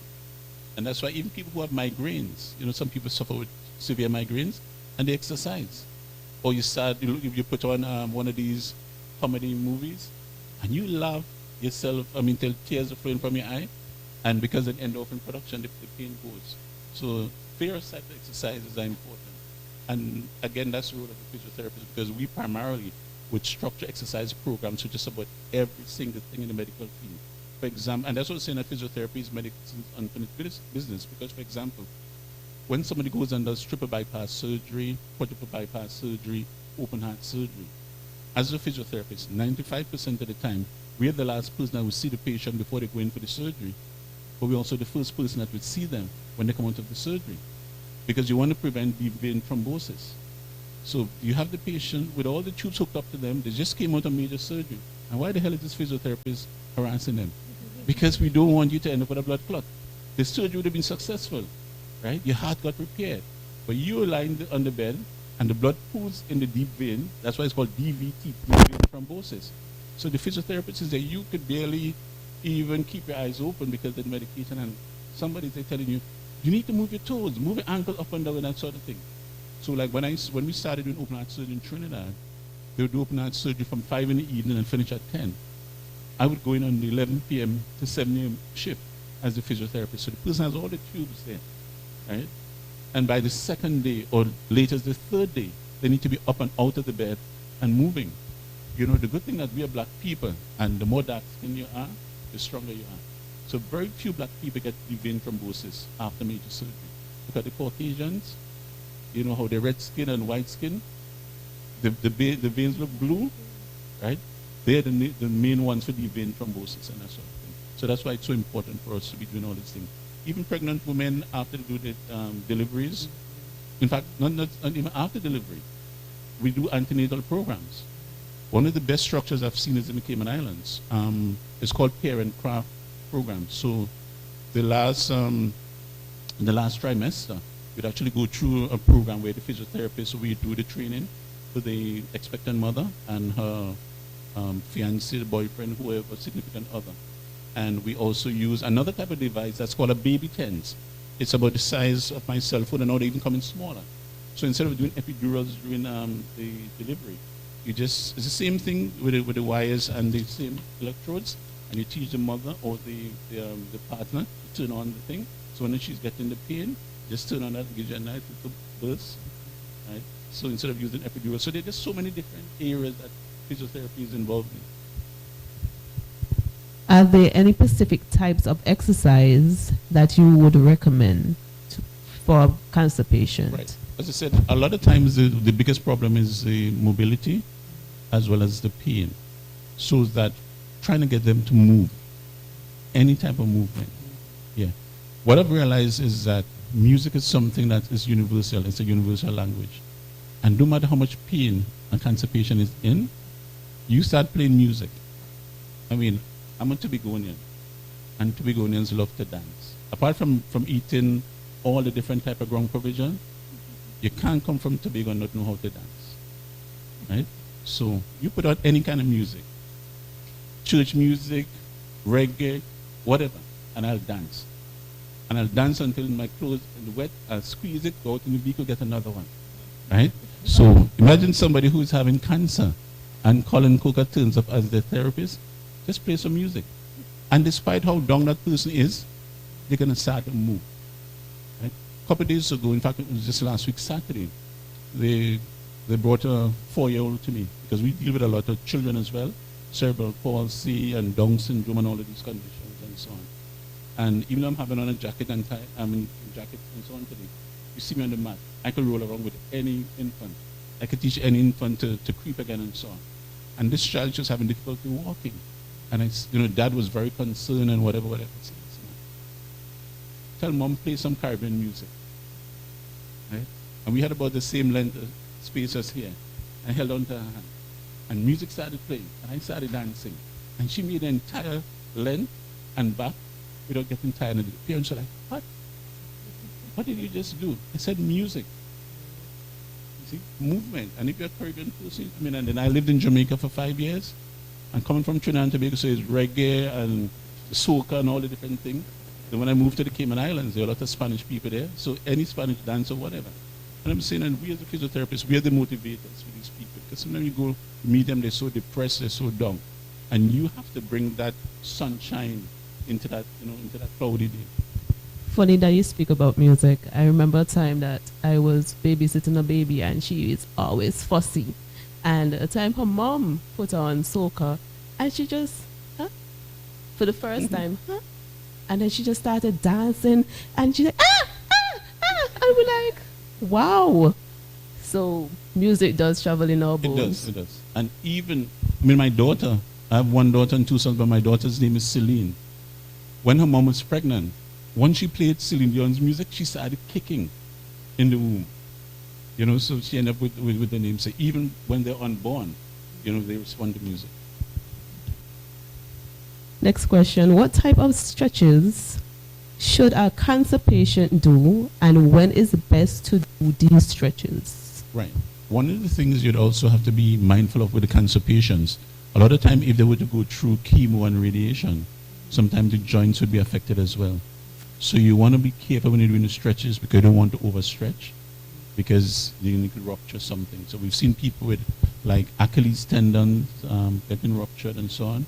And, as I said, sometimes the bones get detached from the muscles and stuff like that. So while it is important for mobility, once a person is going through chemotherapy and radiation, you also have to be mindful of it. So it's always a case of gentle stretch.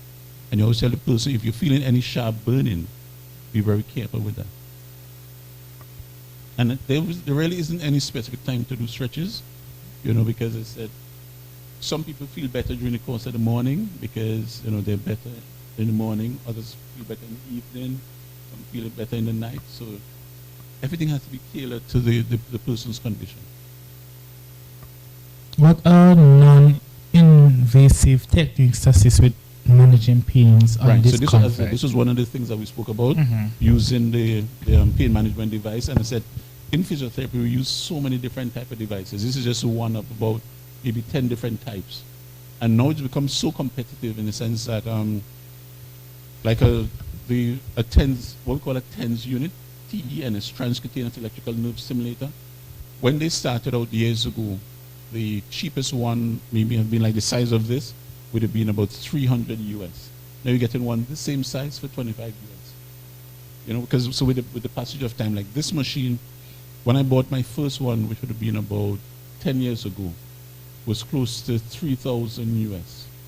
This particular brand, it says Johari. Johari Digital in India is one of the largest suppliers of medical equipment, and I brought it directly from India for 200 US, buying it directly from the supplier.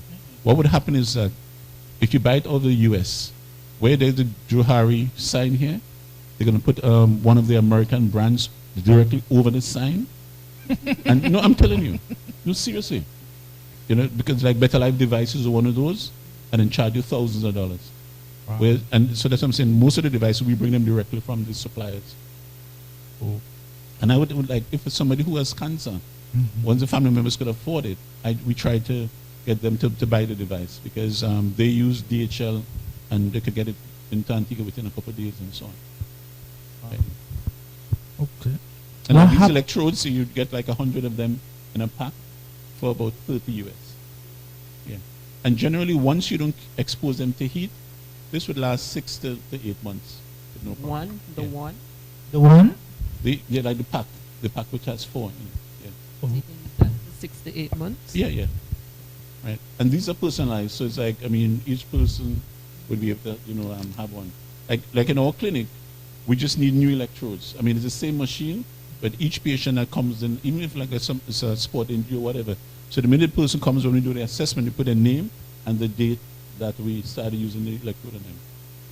Yeah. Oh, so it's personalized per patient. Yeah. Okay.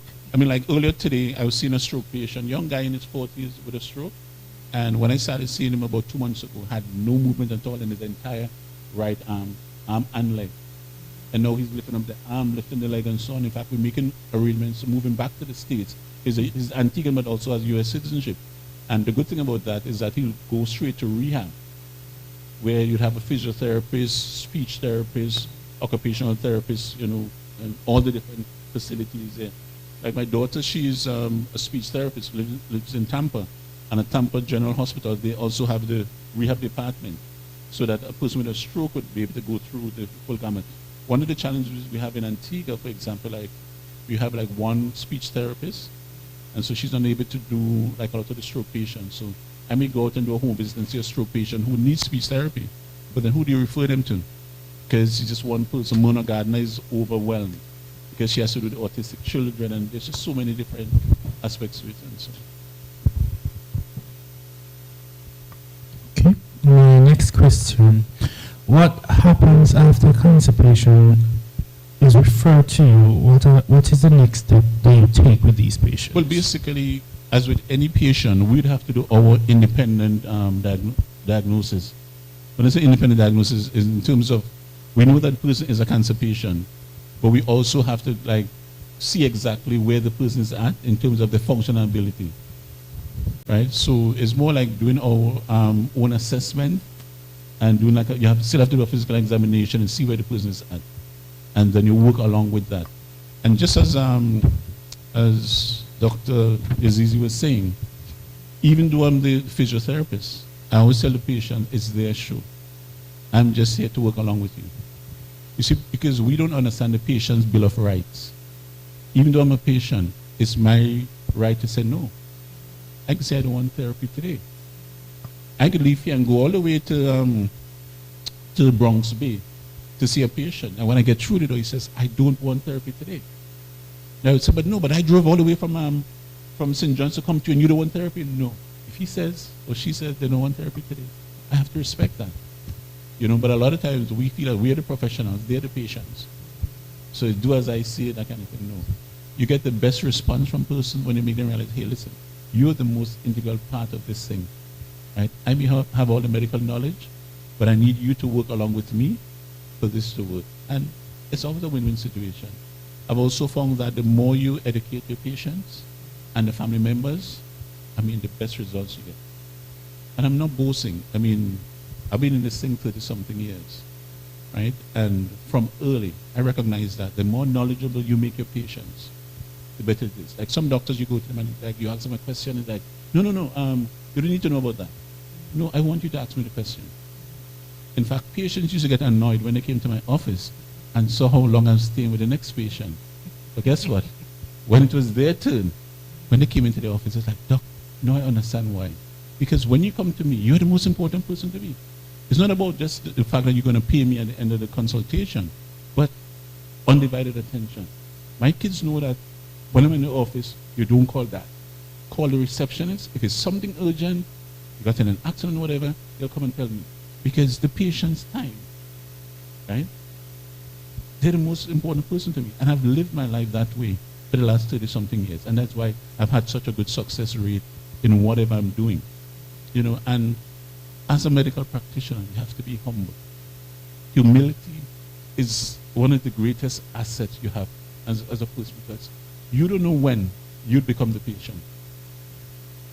You understand? And the too many people in medical field, they've always been puffed up and whatever. It's being arrogant or haughty has no place in the medical field. You get your best success rate. You come to my dialysis center. Nobody knows that I'm the owner. You come, sometimes I'm the one picking up the garbage outside. He's like, why are you doing that? You come to the place and you see garbage outside. What's the impression? Understand? So I'm not waiting for the garbage truck to come up. I'm not waiting for the cleaner. Right? Because the whole thing about it is that if you don't like the medical profession, don't get involved in it. And I tell people, the Bible says, whatever your hands find to do it with all your might. If you're the bus driver, be the best bus driver. You're the garbage collector, be the best garbage collector. If all of us develop that spirit of excellence in whatever we're doing, you're going to see great success. And now I've turned over my practice to younger therapists, so I'm just a consultant. But when they look at my lifestyle, that doc, all the patients in like, doc, you don't have the time to see us now, but we're happy with Tony Ann, or we're happy with Dr. Bird, or we're happy with whoever. Because you have to inspire the people around you to be very much like. And I have a really soft spot for cancer patients. I mean, apart from the dialysis patients and so on, but I go the extra mile for them. Because none of us knows exactly what they're going through. And as I said, I'm always very close to the family members, because none of us, unless we're in that situation, understand what it is a family member goes through.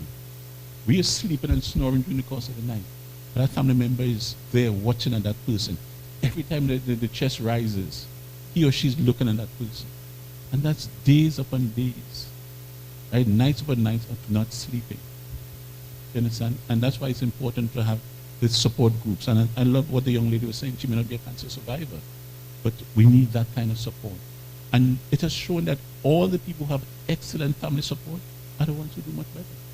You see it, even when you go to visit in a hospital, you see a patient and everybody's coming to visit that person does much better than the little guy who's in the corner, nobody comes to visit him. You see, and it's the same thing with cancer. And as we share more ideas, you're talking about the white grape juice. Grapes have what's called resveratrol in them. And resveratrol is a very good antioxidant. And it actually helps to fight the immune system. The red grapes have a certain percentage, but they found that the white grapes have more of it. And that's why most cancer survivors look at. My aunt, she's Adventist. She's now 75. When she was 57, she had cancer of the uterus. Never pregnant, never even married, even at the age of 75. But the tumor was so large, it was, think of the largest grapefruit you can find. When the doctor removed it, he said to her, if you don't do chemotherapy and radiation, you'll be dead in 3 years. That was 18 years ago. He's long dead and gone. But what they did, she being 70 Adventist, she went to Wildwood Lifestyle Center, which is just on the border of Tennessee and Georgia. They have a 2-week program or they have a 4-week program, and they teach you how to juice everything, to juice celery and cucumbers and all the different things like that. But most importantly, they told you that, hey, listen, if cancers are coming this direction and pineapples are coming the opposite direction, cancers make an about turn. So that she was here in Antigua a couple of years ago, and she said, Colin, nobody in Antigua should be dying from cancer or suffering from cancer. Antigua has the best black gold pineapple. So before she came to Antigua to spend her 2 weeks, she looked for one of the villas that was closest to Cades Bay, because in those days, Cades Bay was producing great pineapples. Cades Bay, now I was there last week, push. But in 2019, you were getting good pineapples, and she was here for 2 weeks, and she ate 3 pineapples per day, because they taught them that the more pineapples you eat, the less cancer gets a chance to thrive. And this is 18 years later. She looks better at 75 now than she looked when she was 57. And yet, Antigua, so many pineapples. This Moitt was talking about the pomegranates. Some of the sweetest pomegranates I have tasted is here in Antigua. I've been living here 4 years from 2019 till now. And I've lived around the world. Antigua has some of the best pomegranates. And a lot of Antigans don't even bother to eat it.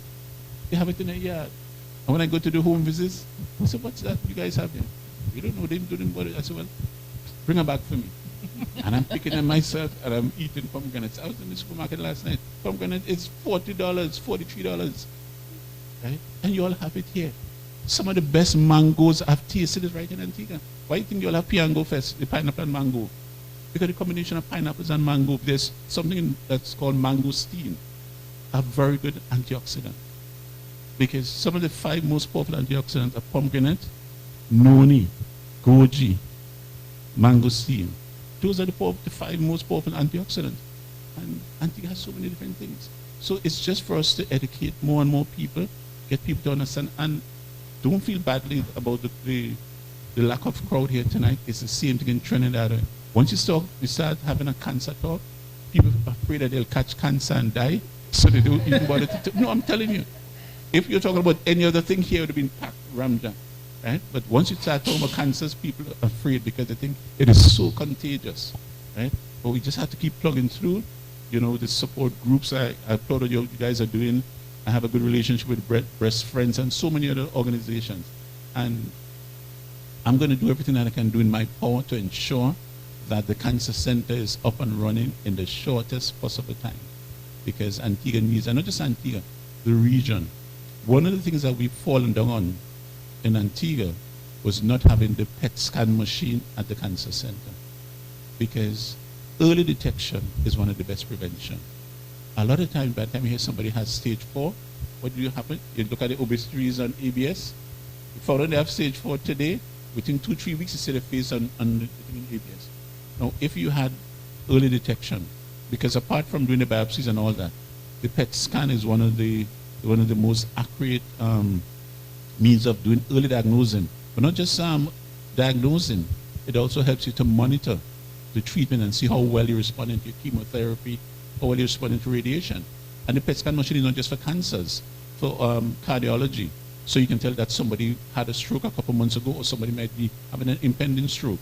So it's a machine that's used for cardiology, for neurology, for people who may have gotten a stroke, somebody getting a heart attack, and all the different things. So if you were to have a machine like that, right, then it would be quite useful. One of the challenges is that you leave Antigua, you go down to Trinidad to do your PET scan. You also do the markings. Even when you have to do radiations and all the different things, they used to do the markings. But if I leave Antigua and I'm already in Trinidad, I'm getting my PET scan right there. I'm getting the markings for radiation. So naturally, what I'm going to do, call back Antigua and tell the relatives, hey, I'm down in Trinidad. They have everything. Send some money by Western Union and MoneyGram. So you do your treatment in Trinidad. So a lot of the money that would have stayed in Antigua ends up being siphoned off to Trinidad or to Colombia or to Suriname or whatever. So in a new structure, once the cancer center is up and running, the recommendation will be for them to ensure that you have a PET scan machine and have all the requisite things. So it's not just having the building, because that's one of the challenges. It's a beautiful building, 24,000 square feet, but you need to have the requisite equipment on the inside. The room, there's a beautiful room for the PET scan machine, is the PET scan room. But guess what? It's empty. Right? So you live in Antigua and going on to Trinity, spending $1,800 for the PET scan in Trinidad, plus your plane fee and all the different things. So there's a lot that can be done.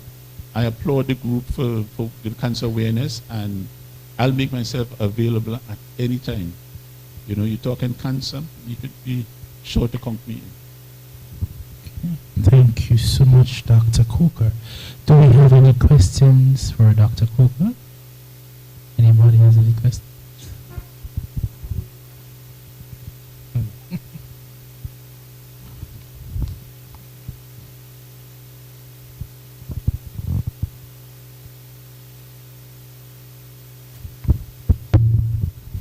Again.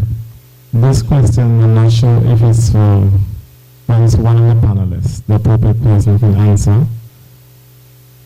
Earlier you mentioned, which I know a person may get a cut and they eventually get one to remove, a second to remove, and most of the time it leads to the foot being amputated.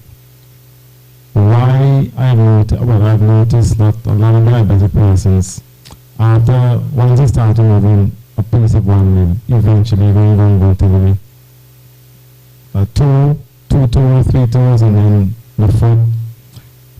Why it doesn't after you move the 2 at least one toe or one finger, as the case may be, it doesn't rectify the situation, and you have to go as far as removing the limb. And in most cases, most of them are not of high spirits, so from the time they remove, they just say they stress and they just go from bad to worse and they just clock out.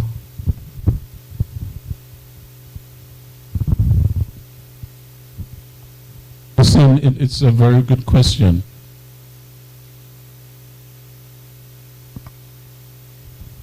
Yeah, listen, they did a lot. Maybe the battery is going on this one.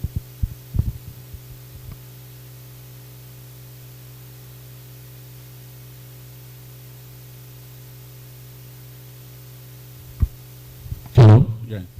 So they've done a lot of studies and have shown that once somebody has had an amputation, their lifespan is usually decreased by 5 years. And usually more in the males than females, because women have a way that they're more tolerant to illnesses. I mean, you see how men are babies, they can't take pain and so on. A woman will go through all the worst type of pain and type of torture. And once a man ends up on his back for a few days and so on, is the end of his world. Now, back to what you're talking about, removing like a toe or whatever. What they try to do is not rush into what you call like a radical amputation. And the reason for that is that Bob Marley said it in song, your feet are your carriage. Now, a prosthesis, which is the artificial leg, often can work well, but it would never be able to work as well as the leg that God gave you. So that they try to maintain as much of the foot as possible, because your big toe in particular is what helps with your balance. So once you lose a big toe, then you find that your balance is totally off. I mean, one of the things that we do in physiotherapy is what's called gait analysis, where gait, G-A-I-T, where we look at the way people walk, so you do the analysis.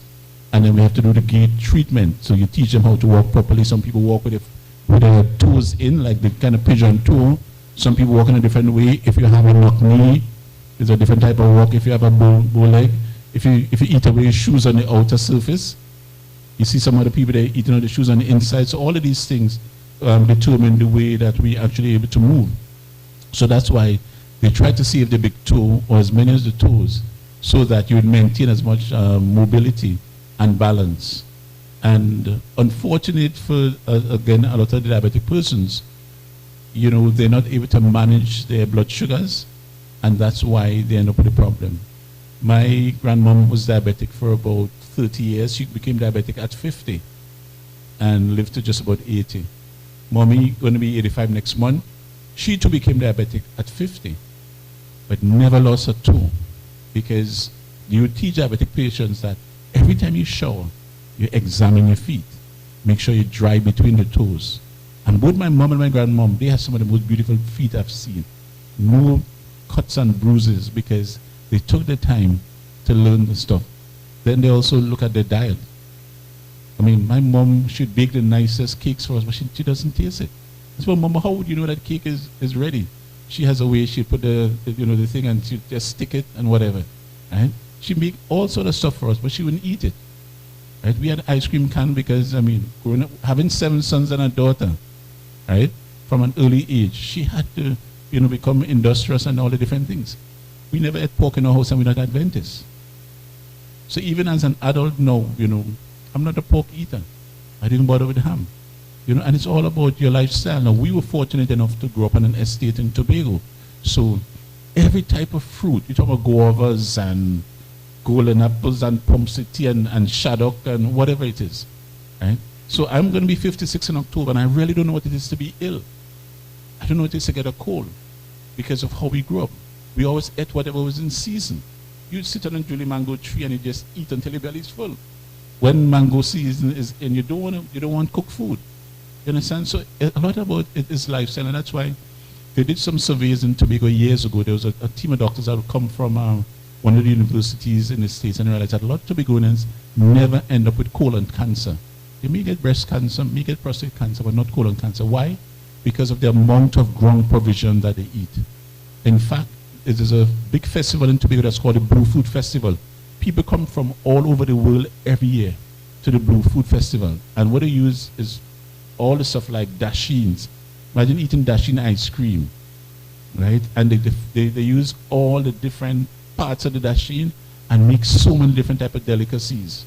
Dashin punch and this and that and the other. So a lot of Tobagonians, as I said, you wouldn't find them with colon cancers because of what they were eating. I'm not a rice lover. I'd go a whole week without eating rice. I love beans. And I just tell you one quick thing. You know, it's amazing the importance of, you know, when you're pregnant, you're going through your parent classes, because sometimes what the mothers learn is what they pass on to the children. Apart from, you know, us losing dad when we were young, we ate a lot of lentil peas. We had lentils with everything. Lentil with ground provision, lentils with dumpling, whatever. But guess what? We might have been the poorest kids in the school, but we were the brightest. We were bright like bulb. And I couldn't understand it. When I got old and got in the medical field, I realized that lentils is so rich in protein. And what the body recognizes is the food groups. The body don't it doesn't matter the body if the protein came from your choice of steak or it came from your lentils. What the body recognizes is the food types. So a lot of time we feel that we have to spend expensive and buy this and that, whatever. Lentils still cheap. In any country, it is still one of the cheapest stuff, but it's rich in protein. And we all got scholarships. I mean, I'm not boasting. There are 8 of us. We all got scholarships. We went to study in different parts of the world and so on. And we raised up on lentils, proteins. And we used to teach the lawyers' children, helping them with maths, add maths, physics, and all the different things like that. Right? And they were eating their steaks and all the nice things. We eating our lentils with little boiled egg and whatever, but bright like bulb. Right? And as I said, you know, Ms. Moitt was talking about the different type of beans and so on. We can adjust our eating habits. You know, in almost every medical condition, they always tell you, okay, there are 2 things that you can remedy that. What? Diet, exercise. That's everything you go to, no matter which specialist you go to. After he take all the big money, he said, okay, now, Mr. Brown, at the end of the day, comes down to do these 2 things, your diet and exercise. So that's why we have sitting next to each other, nutritionist, a dietitian, physiotherapist. And I did physiotherapy initially, and then my postgraduate, I did it in fitness and nutrition.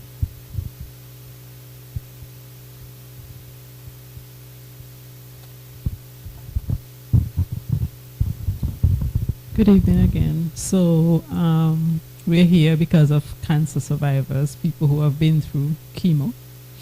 And one of the most serious side effects that some more than others, is chemotherapy neuropathy.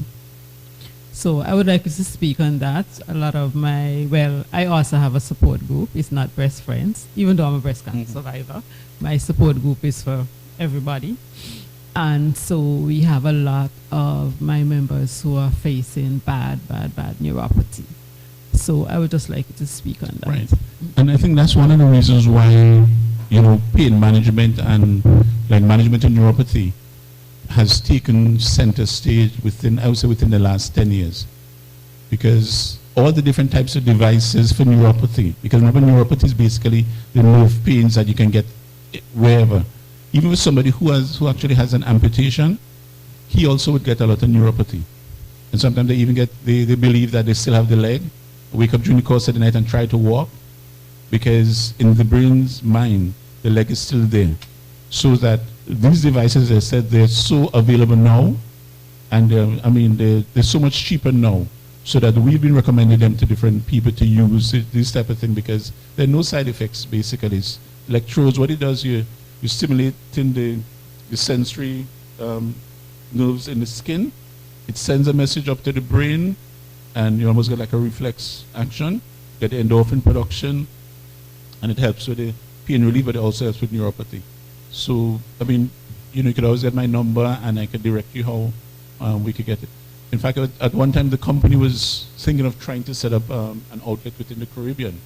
But I know within recent times, after COVID, there's difficulty getting shipments out of India. And I think now for medical equipment, the government of India is actually trying to clamp down, because there's some fear that something worse than COVID may come, and they shouldn't be exporting as many medical devices out. So it's becoming a challenge for some places and some, but there are a lot of devices that would assist with neuropathy, and they naturally work.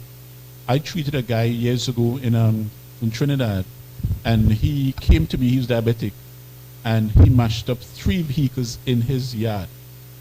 Because when he went instead of mashing the brakes, he stepped on the accelerator, ran into his wife's car, which pushed her car into the son's vehicle, then ran into the wall. Right? And this was a young guy in his 50s. In his mind, his life was going to be over because he wouldn't be able to drive again and all the different things like that. But then there was help because one of the neurosurgeons knew that we had the device and then referred him to us. So, and they really work. Not just because I practice it. I mean, I've had some cases of neuropathy because I was involved in a bad accident. So, 5 vehicles smash up. So for months, I literally had to sleep on the ground. Right? So the pins and needles, the numbness in my toes, and different stuff like that. So it has worked well for me, even as a patient as well.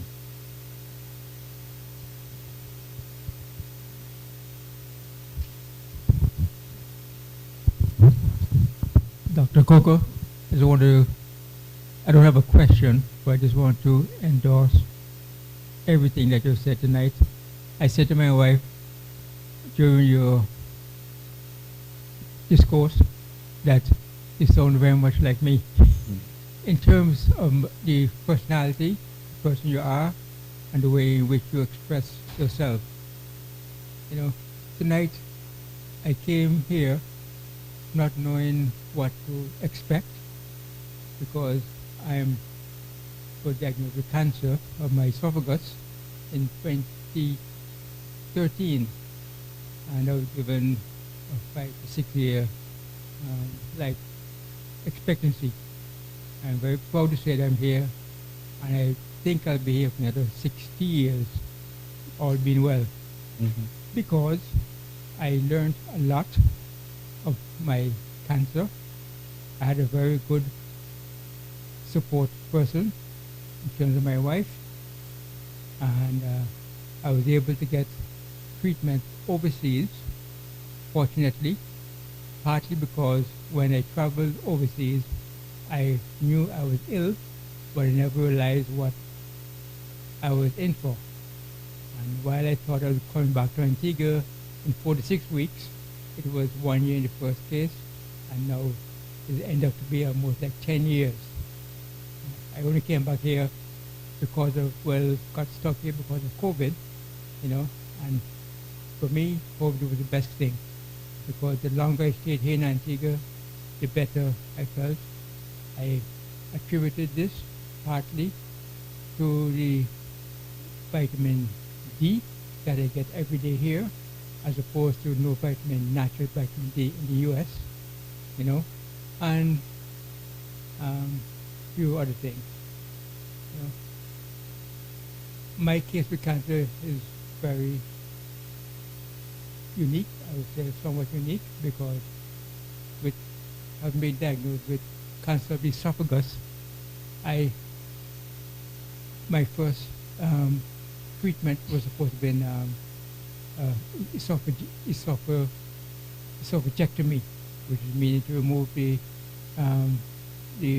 my esophagus and put my stomach up in my throat and so on. Which I still hardly want to talk about that because I can hardly imagine that being done. But luckily for me, because of the size of my tumor and the way it was located, that had to be aborted. And my only treatment then was non-stop chemo and full radiation. So I did a full radiation, but chemo for some 3 years, every week, once a week. And but all during that time, I realized that I could not really survive much longer on chemo. And I read a lot, and I had a lot of confidence in natural medicine, meaning natural things, holistic things, and I subscribed a lot to that, and I was able to find a doctor who was a surgeon, and he has started practicing holistic medicine. And with cocktail of vitamin B's and zinc, vitamin C's, intravenous once a week, I was able to come around quite nicely. Today, many people do not really recognize me much until I open my mouth. And I must say that I've come a very long way. Right now, I think I came also, I benefited a lot from hearing Miss Moitt speaking, and more not only with the diet, because I've been juicing for many years together with my wife, who has been my person who insisted that I must be juicing every day. So, we've been doing this for a number of years. I must say, right now, I haven't done that since I've come back here from COVID time, and it's telling me that I need to, take a stock of myself, and do a little bit more juicing. But I've been so much lax. But more importantly, right now, I'm very concerned about stress, and I listen very carefully to Ms. Moitt, and I think stress is a very, very important part, at least for me, and I will be asking to speak with Ms. Moitt very briefly, short afterwards, privately, in this regard. So I think that, just being here tonight, we have a small gathering, but I think there's so much, that we all would have learned, and I really feel that it's just the beginning, and I would never want to miss another meeting such as this whenever it is being held by the Leo Club or some other organization. Thank you for the opportunity to say a few words. Thank you so much. I was telling that, the cancer care and prevention and all that is very, very dear to me. And I have very good friends, even in the medical field. One of them, he was a medical doctor and was diagnosed with stage 4 cancer, was given 7 months to live. This was 13 years ago. And what he did, switched from being in the medical field, in pure medical field, went and became a naturopathic doctor. And on a daily basis, he ensures that he puts 5 of the best and most powerful antioxidants in his body. Sloan Cancer Center in New York is one of the top cancer centers. And they have been paying for him to go around the US to speak to different people. He was actually here in Antigua a couple months ago for 2 weeks. He was at St. John's Pentecostal Church for a 2-week period doing the different seminars and doing screenings and different things like that. But all it really comes down to is all the natural juicing, using all the powerful antioxidants. Once using your pomegranates and your pineapples and all the different things that we can find in, and enjoying the sunshine, just breathing in the salt spray. I mean, we have it right here in Antigua, but we are so busy on a daily basis. I mean, I've lived in different countries and I chose Antigua. I started coming here in 1987. Dr. Barbara Bird and I were classmates, and I told Barbara, I said, as soon as my kids reach university level, come into Antigua. And so by the time I became 50, I started the move and eventually moved here in 2019. And it was one of the best decisions, because living in Trinidad and other places, life becomes so stressful. When you land in Antigua, your legs start moving slow. No, honestly, you come off the plane and you literally feel as though, it's like, wow. Antigua is still very safe. Apart from the little crimes that's popping up now and so on, it's one of the safest places to be. You can't practice medicine comfortably in Trinidad. Almost every doctor that I know has been held up at gunpoint. Yeah. Personally, I've been held up at gunpoint twice in 6 months. Patients come into your office, and you get held up right in your office. So when you could walk in Antigua at 10 o'clock in the night, I'm still in the car park of Epicurean. I'm not looking over my shoulder. I reach home and I'm not driving around the house 3-4 times before trying to get in your own house. You send your kids to school and you do have to send them with a bodyguard. I don't see anybody, all the rich people in Antigua, none of them, I don't see the children going to school with bodyguards. Your kids get kidnapped in Trinidad. You're a successful businessman, you're driving a good vehicle, living in a good neighborhood. So what's the point in going to university, work hard, study hard, and you can't enjoy it? And that's why I'm here in Antigua. I wouldn't trade Antigua for anywhere else in the world. And I could live anywhere. But so I've always been saying to people in Antigua since I've been here the last 4 years, enjoy Antigua. Keep it this way. Keep it safe. And as I said, I realize with more that's happening in terms of cancer awareness, we're seeing less and less cancer patients dying from some of the things that they died from in the last 10 years that I've been working with medical benefits and us bringing people to Trinidad. In 2019, from this region, not just Antigua, but the OECS, in February of 2019, we had 43 air ambulance transfers from the OECS into Trinidad at 30,000 US per one-way flight. When I met with the Prime Minister and Cabinet on the 13th of March 2019, I said, PM, this is not making sense. That's $1.3 million in one-way air ambulance transfers, because you know nowadays, and you know it, before you could sit on an air ambulance, all the cash has to be paid up front. They used to take chances long ago. But now they say, when the plane going, if the patient dies on the plane, the family wouldn't bother to pay. So they want all the money before the plane lifts off. Right? And this is what was happening. And I said, listen, why can't we have the services in Antigua? Because geographically where you're located is one of the best locations. Right? Have all the services here. And then you encourage people from throughout the region to come to Antigua. And that's one of the missions that I'm on, to ensure that we get the best quality healthcare in Antigua. It's achievable. I'm not boasting. I'm from a large family in terms of my grandmother she's from a family of 10 daughters. And each of them have at least 9 or 10 children. So in our family, between ourselves, immediate family and cousins, there are 43 of us in the medical field. And I mean, we could supply any type of services to Antigua, not just from our family, but colleagues and other friends and so on. And with the government's help, it's achievable. And now that Cancer Center has closed down, we should be doing everything in our power to ensure that it's reopened in the shortest possible time, right? So that you have a good cancer care center. But more importantly for us is to meetings like this should be happening on a regular basis for us to say to people, let's prevent other people from getting cancer.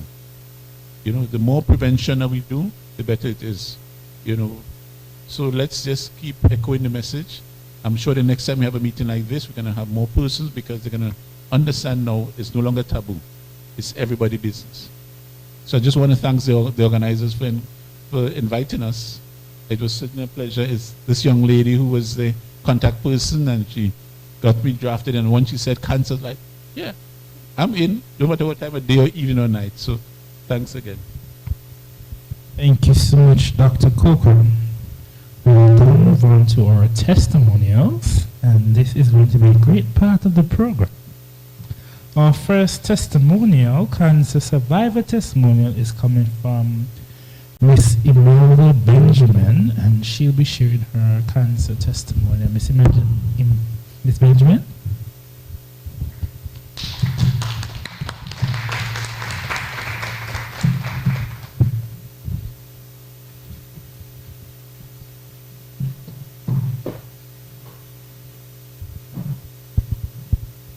Okay, good night, everybody.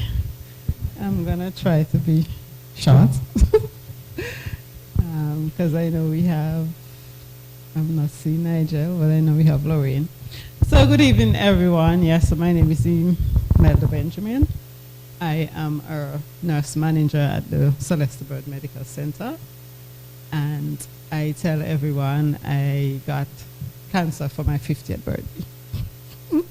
Yes, so in 2017, it's about early 2017, yes, I felt a lump in my left breast. So I remember saying to my husband, I feel a lump in my breast. And he said, I go to the doctor. And I'm like, oh, no, it's nothing. So honestly, cancer was like the furthest thing from my mind. But anyway, as I said, 2017 was when I was celebrating my 50th birthday, and I said, you know what, I should go to the doctor and I should, have a complete physical. I did do a mammogram late 2015, which was completely normal, they say. So at that time, because I work at the hospital, you know, you ask the doctor to write a form for you, and you went and did a test. This one is okay. I said, no, this time around, I really need to go to a doctor and get a complete physical, do my pap smear, everything. So I went to the doctor, and I just told her I came for physical. I didn't tell her anything about the lump or anything. I just told her I needed to get a physical. But in her examination, she felt it. And she said, oh, it could be a cyst, but I'm going to send you for the mammogram and the ultrasound. And, you know, I'm there lying and I'm saying, yeah, we can work with a cyst. You know, that can easily be dealt with. Yeah. So that was in the month of May, because I'm a May born. So I got the appointment for the mammogram first, which was the 15th of June. And prior to my cancer diagnosis, I never remember dates. But now I can tell you all the dates. Yes, so it was the 15th of June I had the mammogram done at the hospital. That was a Thursday. And the Monday, I'm at work in NICU, my phone rang, and Dr. Rain said, I got one of your results and I need to refer you to a surgeon. So, which one you want me to refer you to? I said, Dr. Richards. So she said, okay, come next day, collect the referral. I saw Dr. Richards the Wednesday. He said, okay, let's wait for the ultrasound, because the ultrasound was for the following week. So I had the ultrasound the following week, and it was saying the same thing. It says that it's highly suspicious of being malignant lump. So I had a biopsy done, and biopsy said, yes, it's cancer. So, but between June and I traveled for the biopsy because of my other medical issues, and doctor felt it would have been best to have a ultrasound guided core-needle biopsy, which I did in Miami, and it took me a while to get that done because there were issues with the images that they gave me from the hospital, and then the hospital system was down, and it was long round story. And then I was on blood thinners, so I have to wait 10 days. So never got my results until August, which confirmed. Then I had surgery 1st of September. See, I'm remembering the dates. I had surgery the 1st of September. So, but after results came back, doctor called me. I work at the hospital. He called me up to the 4th floor and he said, you know, I have results, and, you know, it's cancer. And I said, okay. And he was like, I'm like, okay. Explain everything to me. And right? Dr. Cole. He keeps talking about cancer center, and I'm telling you, we need to get the cancer center open. I remember Doc saying to me, you have a choice. You can take the breast, or you can save your breast. If you decide to save your breast, no problem. You can get radiation in no time. And he explained to me that prior to the cancer center being in Antigua, women were advised, you know, you can't force them, but they were advised to remove the breast because of, he did mention about the length of time it takes to reach the Trinidad to get radiation. So women were like losing their breasts just for losing their breast sake, not because they had to lose their breast, but because it was the best thing because we didn't have a cancer center here. So doc told me, yeah, cancer center just down the hill there, you get your radiation. So I decided to have a lumpectomy done. So I had the lump removed, had 8 cycles of chemo, which was the worst. Bad side effects from the chemo. Then I had 5 weeks of radiation, and my breast cancer was triple positive, meaning that it was positive for estrogen, progesterone, and HER2. So I got HER2 injections, and I'm about to complete my letrozole/Femara, which is the medication that they give you to suppress the estrogen. And you have to take that for 5 years. So I will be completing my 5 years at the end of this month. Hooray! Yes. So, but while I was going through all this, doctor was telling me about, it's cancer, radiation, surgery, and so on. And, I'm like going through my treatment and chemo and everything. And I'm like, but something is missing from all this. Getting good chemo, we get, that they're good at the hospital with the chemo and everything. But where's the other support? Where's the psychosocial support? Nobody telling you nothing. Nobody telling your family nothing. You're just like, the other thing I find was amiss was like, okay, you meet with the surgeon here, he tell you one thing. I remember doctor keep talking to me about radiation. And doctor usually mentioned that when it comes to cancer, is another a doctor, either a surgeon or a gynecologist or whoever diagnose you, and then you get sent to the oncologist. So doctor is like, okay, when I take out the lump and you're going to do radiation, I don't know what the radiation will do to the breast. I'm just hearing radiation. I don't hear nothing about no chemo. And about a month after or so, I got sent to the oncologist, and then she like, yes, you're going to have chemo. I said, yeah. And she said, yes, you have to have chemo. And I'm like, why everything's so disjointed? Wouldn't it be better if everybody like talking to me at the same time, telling me this is the course of plan? You tell me this now, then I'm thinking it's this, and then somebody else tell me something else, and I'm like, no, people deserve better. And then like, because I was a nurse and I work at the hospital, I said, no, I need to talk to a dietitian. Nobody told me anything about a dietitian. I'm like, oh, I'm gonna have cancer treatment, I need to talk to a dietitian. So I went and saw a dietitian at the hospital, and she said, she told me, you don't need to change much from your diet. You just need to eat healthy, eat a healthy diet, a heart-healthy diet, stuff like that. So feeling good. Then, along the way, you're having some issues with the arm now because, I don't mention, post-breast surgery, I had, I think, about 14 nodes removed from underneath my arm. My hand is still stiff. Oh no, I have to exercise it all the time. Can't go no higher than here. And I'm like, then you have to like ask to be referred to the physiotherapist because they're having issues with your arm. Nobody telling you nothing. Nobody telling you about lymphedema and these things. So I thought about it and I said, no, not because I didn't get it, mean that nobody else is supposed to get it. So I am going to be advocating for everybody. But I'm a breast cancer survivor, and I work at the hospital. At the time when I was diagnosed, I was working in NICU. Then when I went back to work, I was on the in-service department because I said I wasn't going back into patient care just yet. Then I was working on the surgical floor for a little while. But then my surgeon, he started asking me to talk with other ladies with breast cancer. And then I started visiting the oncology area regularly. And then I started talking to other patients with other cancers. And I realized, but it's only breast cancer patients getting support here because we have breast friends.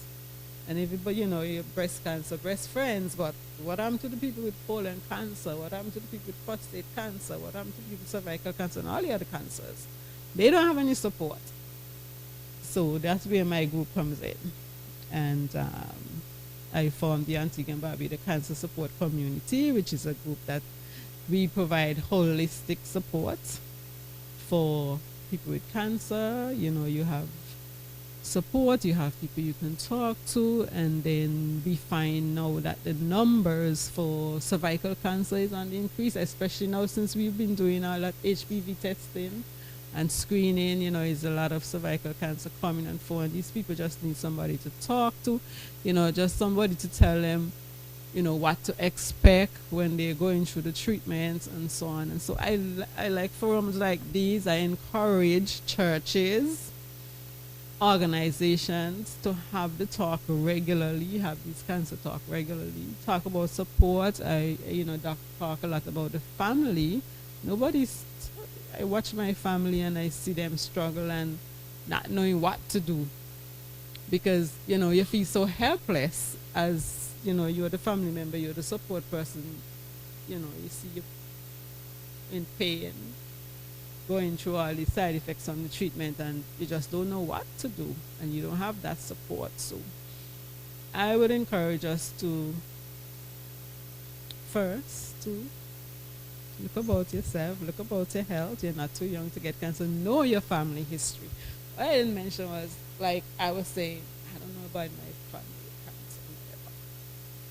But looking, 2 years ago, my mom got diagnosed.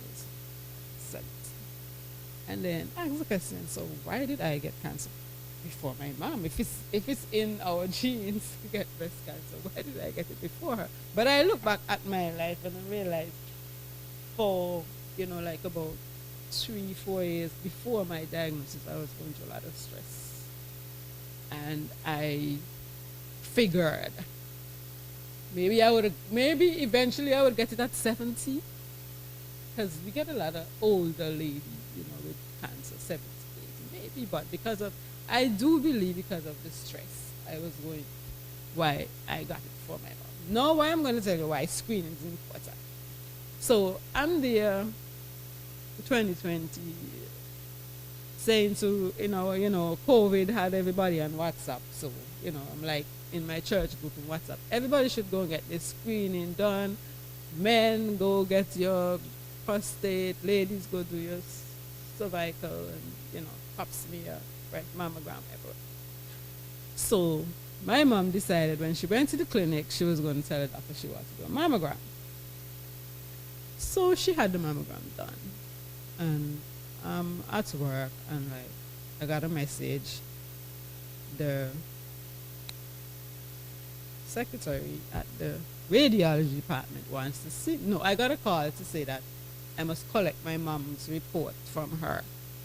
But I didn't go right away. But then 2 persons met me and say, Alicia asking for you. Alicia asking for you. Did you see Alicia? I said, okay, let me go see what Alicia wants. So I went to Alicia and she gave me the report, and I'm like, okay, and I'm going to the door. You're not going to open it? I said, no, when I come home. She turned her computer monitor to me for me to read. And honestly, I was seeing my mammogram report. The only difference, hers was a Byrod's 2, I think, and mine was a 4. But everything had same left breast, same highly suggested, everything. So I went, Mommy, you feel any? She said, no, she don't feel any lump. She actually didn't feel any lump. But the mammogram picked it up. But it was still a stage 2. Although it was small, it was aggressive. So if she didn't go and do that mammogram at that time, by the time she found it, I was a stage 3. And because I was a stage 3, that is why I'm having so many issues now with my arm, and, have to be taking all this, because I didn't go early. I went too late. So I just want to encourage everybody to do your screening early. Know your body well. If you see anything, I remember before time, like I had the lump there, it wasn't paining me or anything, and we like to say, well, if it's not hurting, if it's not troubling, you leave it. Not I'll go so. You go anything that wasn't there yesterday and you see it there today, you go and get it checked out, because you just don't know. So here I am, almost 6 years, a survivor. And I did well. Everybody asks. I remember one time Doc said, well, we're getting ready for surgery and everything, and Doc said, hey, what make you so calm? I said, I don't know. It's just me. I wasn't calm when I read my mom report either. I was like freaking out when I realized my mom had cancer. But Dr. Duncan said, she'll do better than you. She'll do better than you. I think the older they are, they do better. And she did, do better than me. But the thing is, cancer is not an easy thing to deal with. Your life is never the same. I had all the same neuropathy. Sometimes I can't even hold a cup. Sometimes I can't even open a bottle. It's better now, with the years. But your life is just never the same.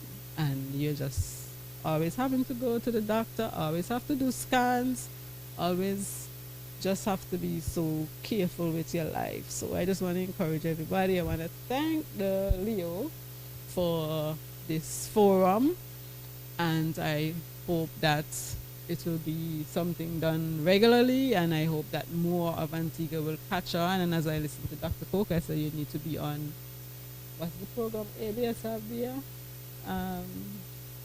House call.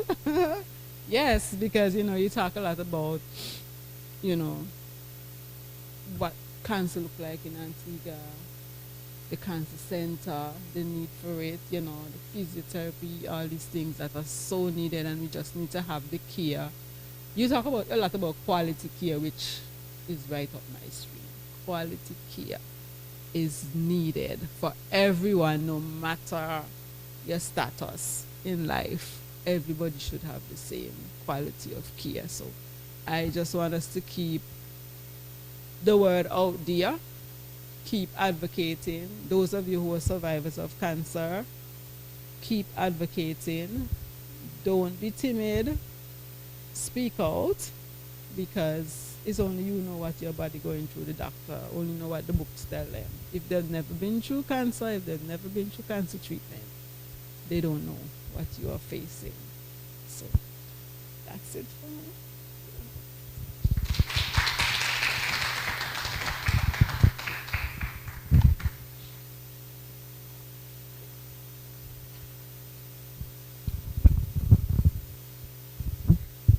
Okay, our next speaker, this person I carry close to my heart. Her name is Lorraine Hodge. Lorraine is one of my employees who I work with. And I remembered when she told me the news, and I was like, what? So, and I can say she has really come a far way, and I would like to introduce now Lorraine Hodge to the stage.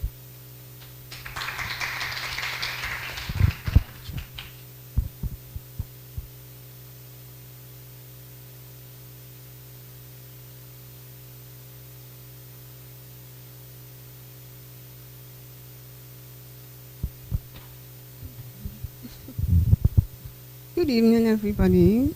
My name is Lauren Hodge. I was diagnosed with cancer of the sinus, or nasal cancer, last year, January, the 26th of January last year. But prior to that, I always had an issue with my sinuses. So I would go to the ENT doctors, get it washed out and get them cleared and so forth. But I noticed, like, November 2022, I started getting nosebleeds. And, there was a heavy buildup of mucus. And I said, but this is weird. So I decided to get it checked out. I went to the doctor, Dr. Benjamin. I got a lot of antibiotics and stuff. And the amount of medication I got, Lord Jesus. But anyway, I took them thinking that it would have helped. Nothing helped. Then I decided I had a bad tooth on that side. So I decided to go to the dentist, get it checked out. I pulled it because it could not be saved. And when I went back, he told me that something doesn't look right. So I was referred to a surgeon, got a biopsy. There was a biopsy done, sent it away, and it came back cancerous. Luckily for me, my younger sister was with me at the time, so I had that support system there. But funny enough, I remember saying, whatever the result is going to be, I got this. I always had a positive attitude. I told myself, I don't care what it is, nothing is going to put me down. So when I got the result, I didn't cry anything. I just remember she held me and she said, hey, you know, everything is going to be okay. So I started my treatment in around March last year, and that went on to June, and then that was the chemo, and the chemo took a lot from me in terms, it didn't knock me down, but it made me a little weak sometimes, and I wasn't eating. I hardly ate, you know, and I would vomit a bit and so forth. And then I did that from May to June, and then I had to do radiation for 35 days it's August, around August, and I still had to do some chemo. So there was a lot, it took a lot from me, from my body. Cancer is not an easy thing. And I'm telling you, you have to have a lot of faith, you have to have a lot of trust in God, you have to believe in yourself, and you have to have a good support system. And I had that from my family. That's my brother right there in the blue. And my oldest child was supposed to be here today, but he couldn't make it.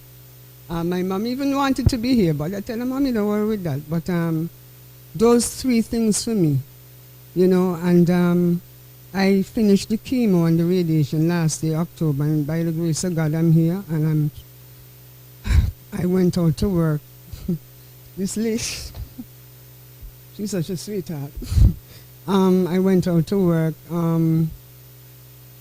this year, January, and I think I called in sick twice, so I think I'm doing damn well. Sorry for the language, but I think I'm doing damn well, you know? So I just want to say that anytime you guys happen to feel anything different or anything with your body, no matter where you be, your head, your toe, because it goes anywhere, just follow up on it, because you can't take any chances, because maybe if I was just a bit, you know, lackadaisical to the nosebleeds or whatever, who knows, you know? So you just keep abreast with what's going on, get your checks done, and you know, yeah.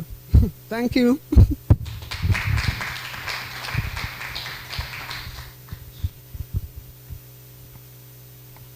Thank you so much, Miss Hodge. We'll call up one of the family members now, and that is Kem Hodge, to give his testimonial.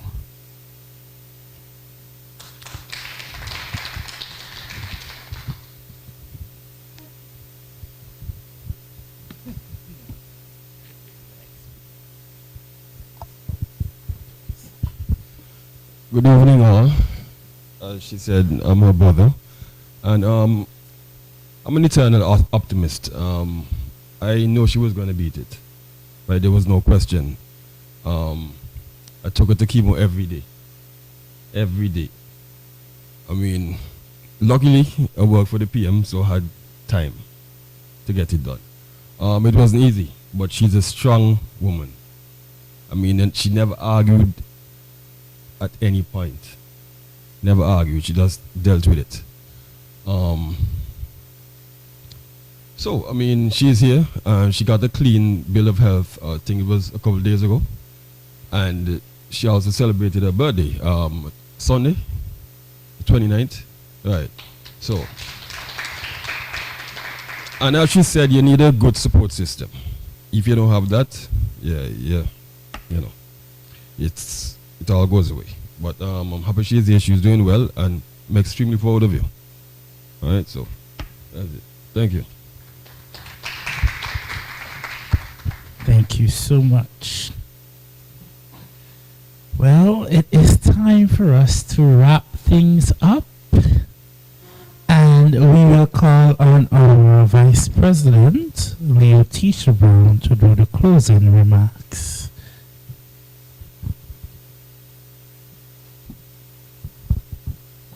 Well, what I'm going to start off saying is thank you so much to all who was able to make it here tonight. Very appreciative. Your participation in this event has made it what it is. Yes, we are few in numbers, but the information has been given. The information has also been shared live. I appreciate that and thank all of you for being here tonight. I also want to say a special thank you to the panelists who made us here today. We are just going to present them with their tokens of our appreciation. And I don't have much words to say. It's after 9. It's time to wrap up. I ready to go home. You ready to go home. We ready to go home. Once the presentation is finished, there are some light refreshments. So on your way out, pass by the kitchen, and there would be a person there to share what's available, and you take and go. And as you go, get home safely. Oh, there's a table outside. Yes, I know. I know about the voter signs. I don't know. I know. Oh, they are organized. There's a table outside with the snacks, guys. There's a table outside. So we have it organized. Let us do our presentation, and after that, Mr. Williams, come right up and do your vote of thanks, because we're ready to go. Okay, Miss Moitt, please come.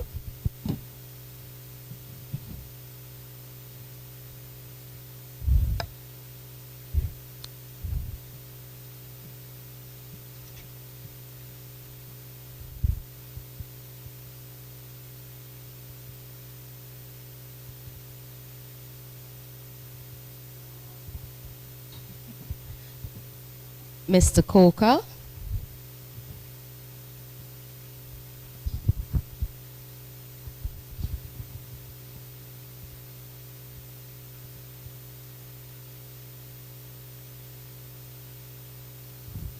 Nice. Leah Tristan, let's do this vote of thanks.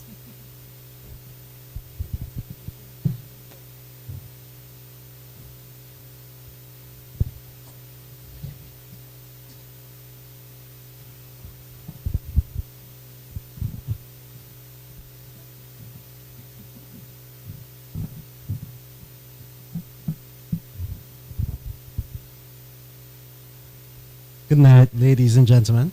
I don't really think I need to do a vote of thanks anymore because Tisha already did that. But on behalf of the Leo Club of Antigua, it is an honor to propose the vote of thanks tonight. I would like to thank the panelists for assisting us by participating in our discussion this evening. Each of you brought your own perspectives to cancer and the options for treating it, which added greatly to the variety of our topics this evening. I would like to thank Leo Lewis and Leo Tyreek Thomas Harsford for taking the mantle of hosting this event tonight. I would also like to thank the audience, those who are here physically, and those who are joining us on the live stream for attending and participating in our discussion tonight. It really added to the experience tonight, even though it's a small crowd, but it's a very interactive crowd. I would also like to thank our videographer, Kerry Adams, for doing the video production for our live stream tonight. And finally, I'd like to thank all of the Leos and Laurens who assisted with the planning and setup of the event. Without all of you, those of you here and those of you on the live stream, we wouldn't have been able to have a successful event. So give yourselves a round of applause. Also, we will be having our Glow Walk next week, Sunday. That's 11th of June, starting at 6 p.m. We will be starting at the House of Culture near Queen Elizabeth Highway. Oh yes, we do implore you to register for the event. It's $50 for a package. The package will include a shirt, glow sticks, and some refreshments.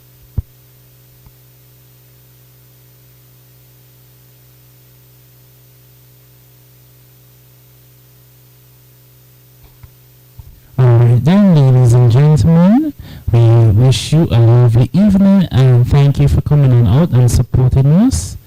Do be safe on the road, and we will see you all next week, Sunday, the 11th of June. Thank you very much.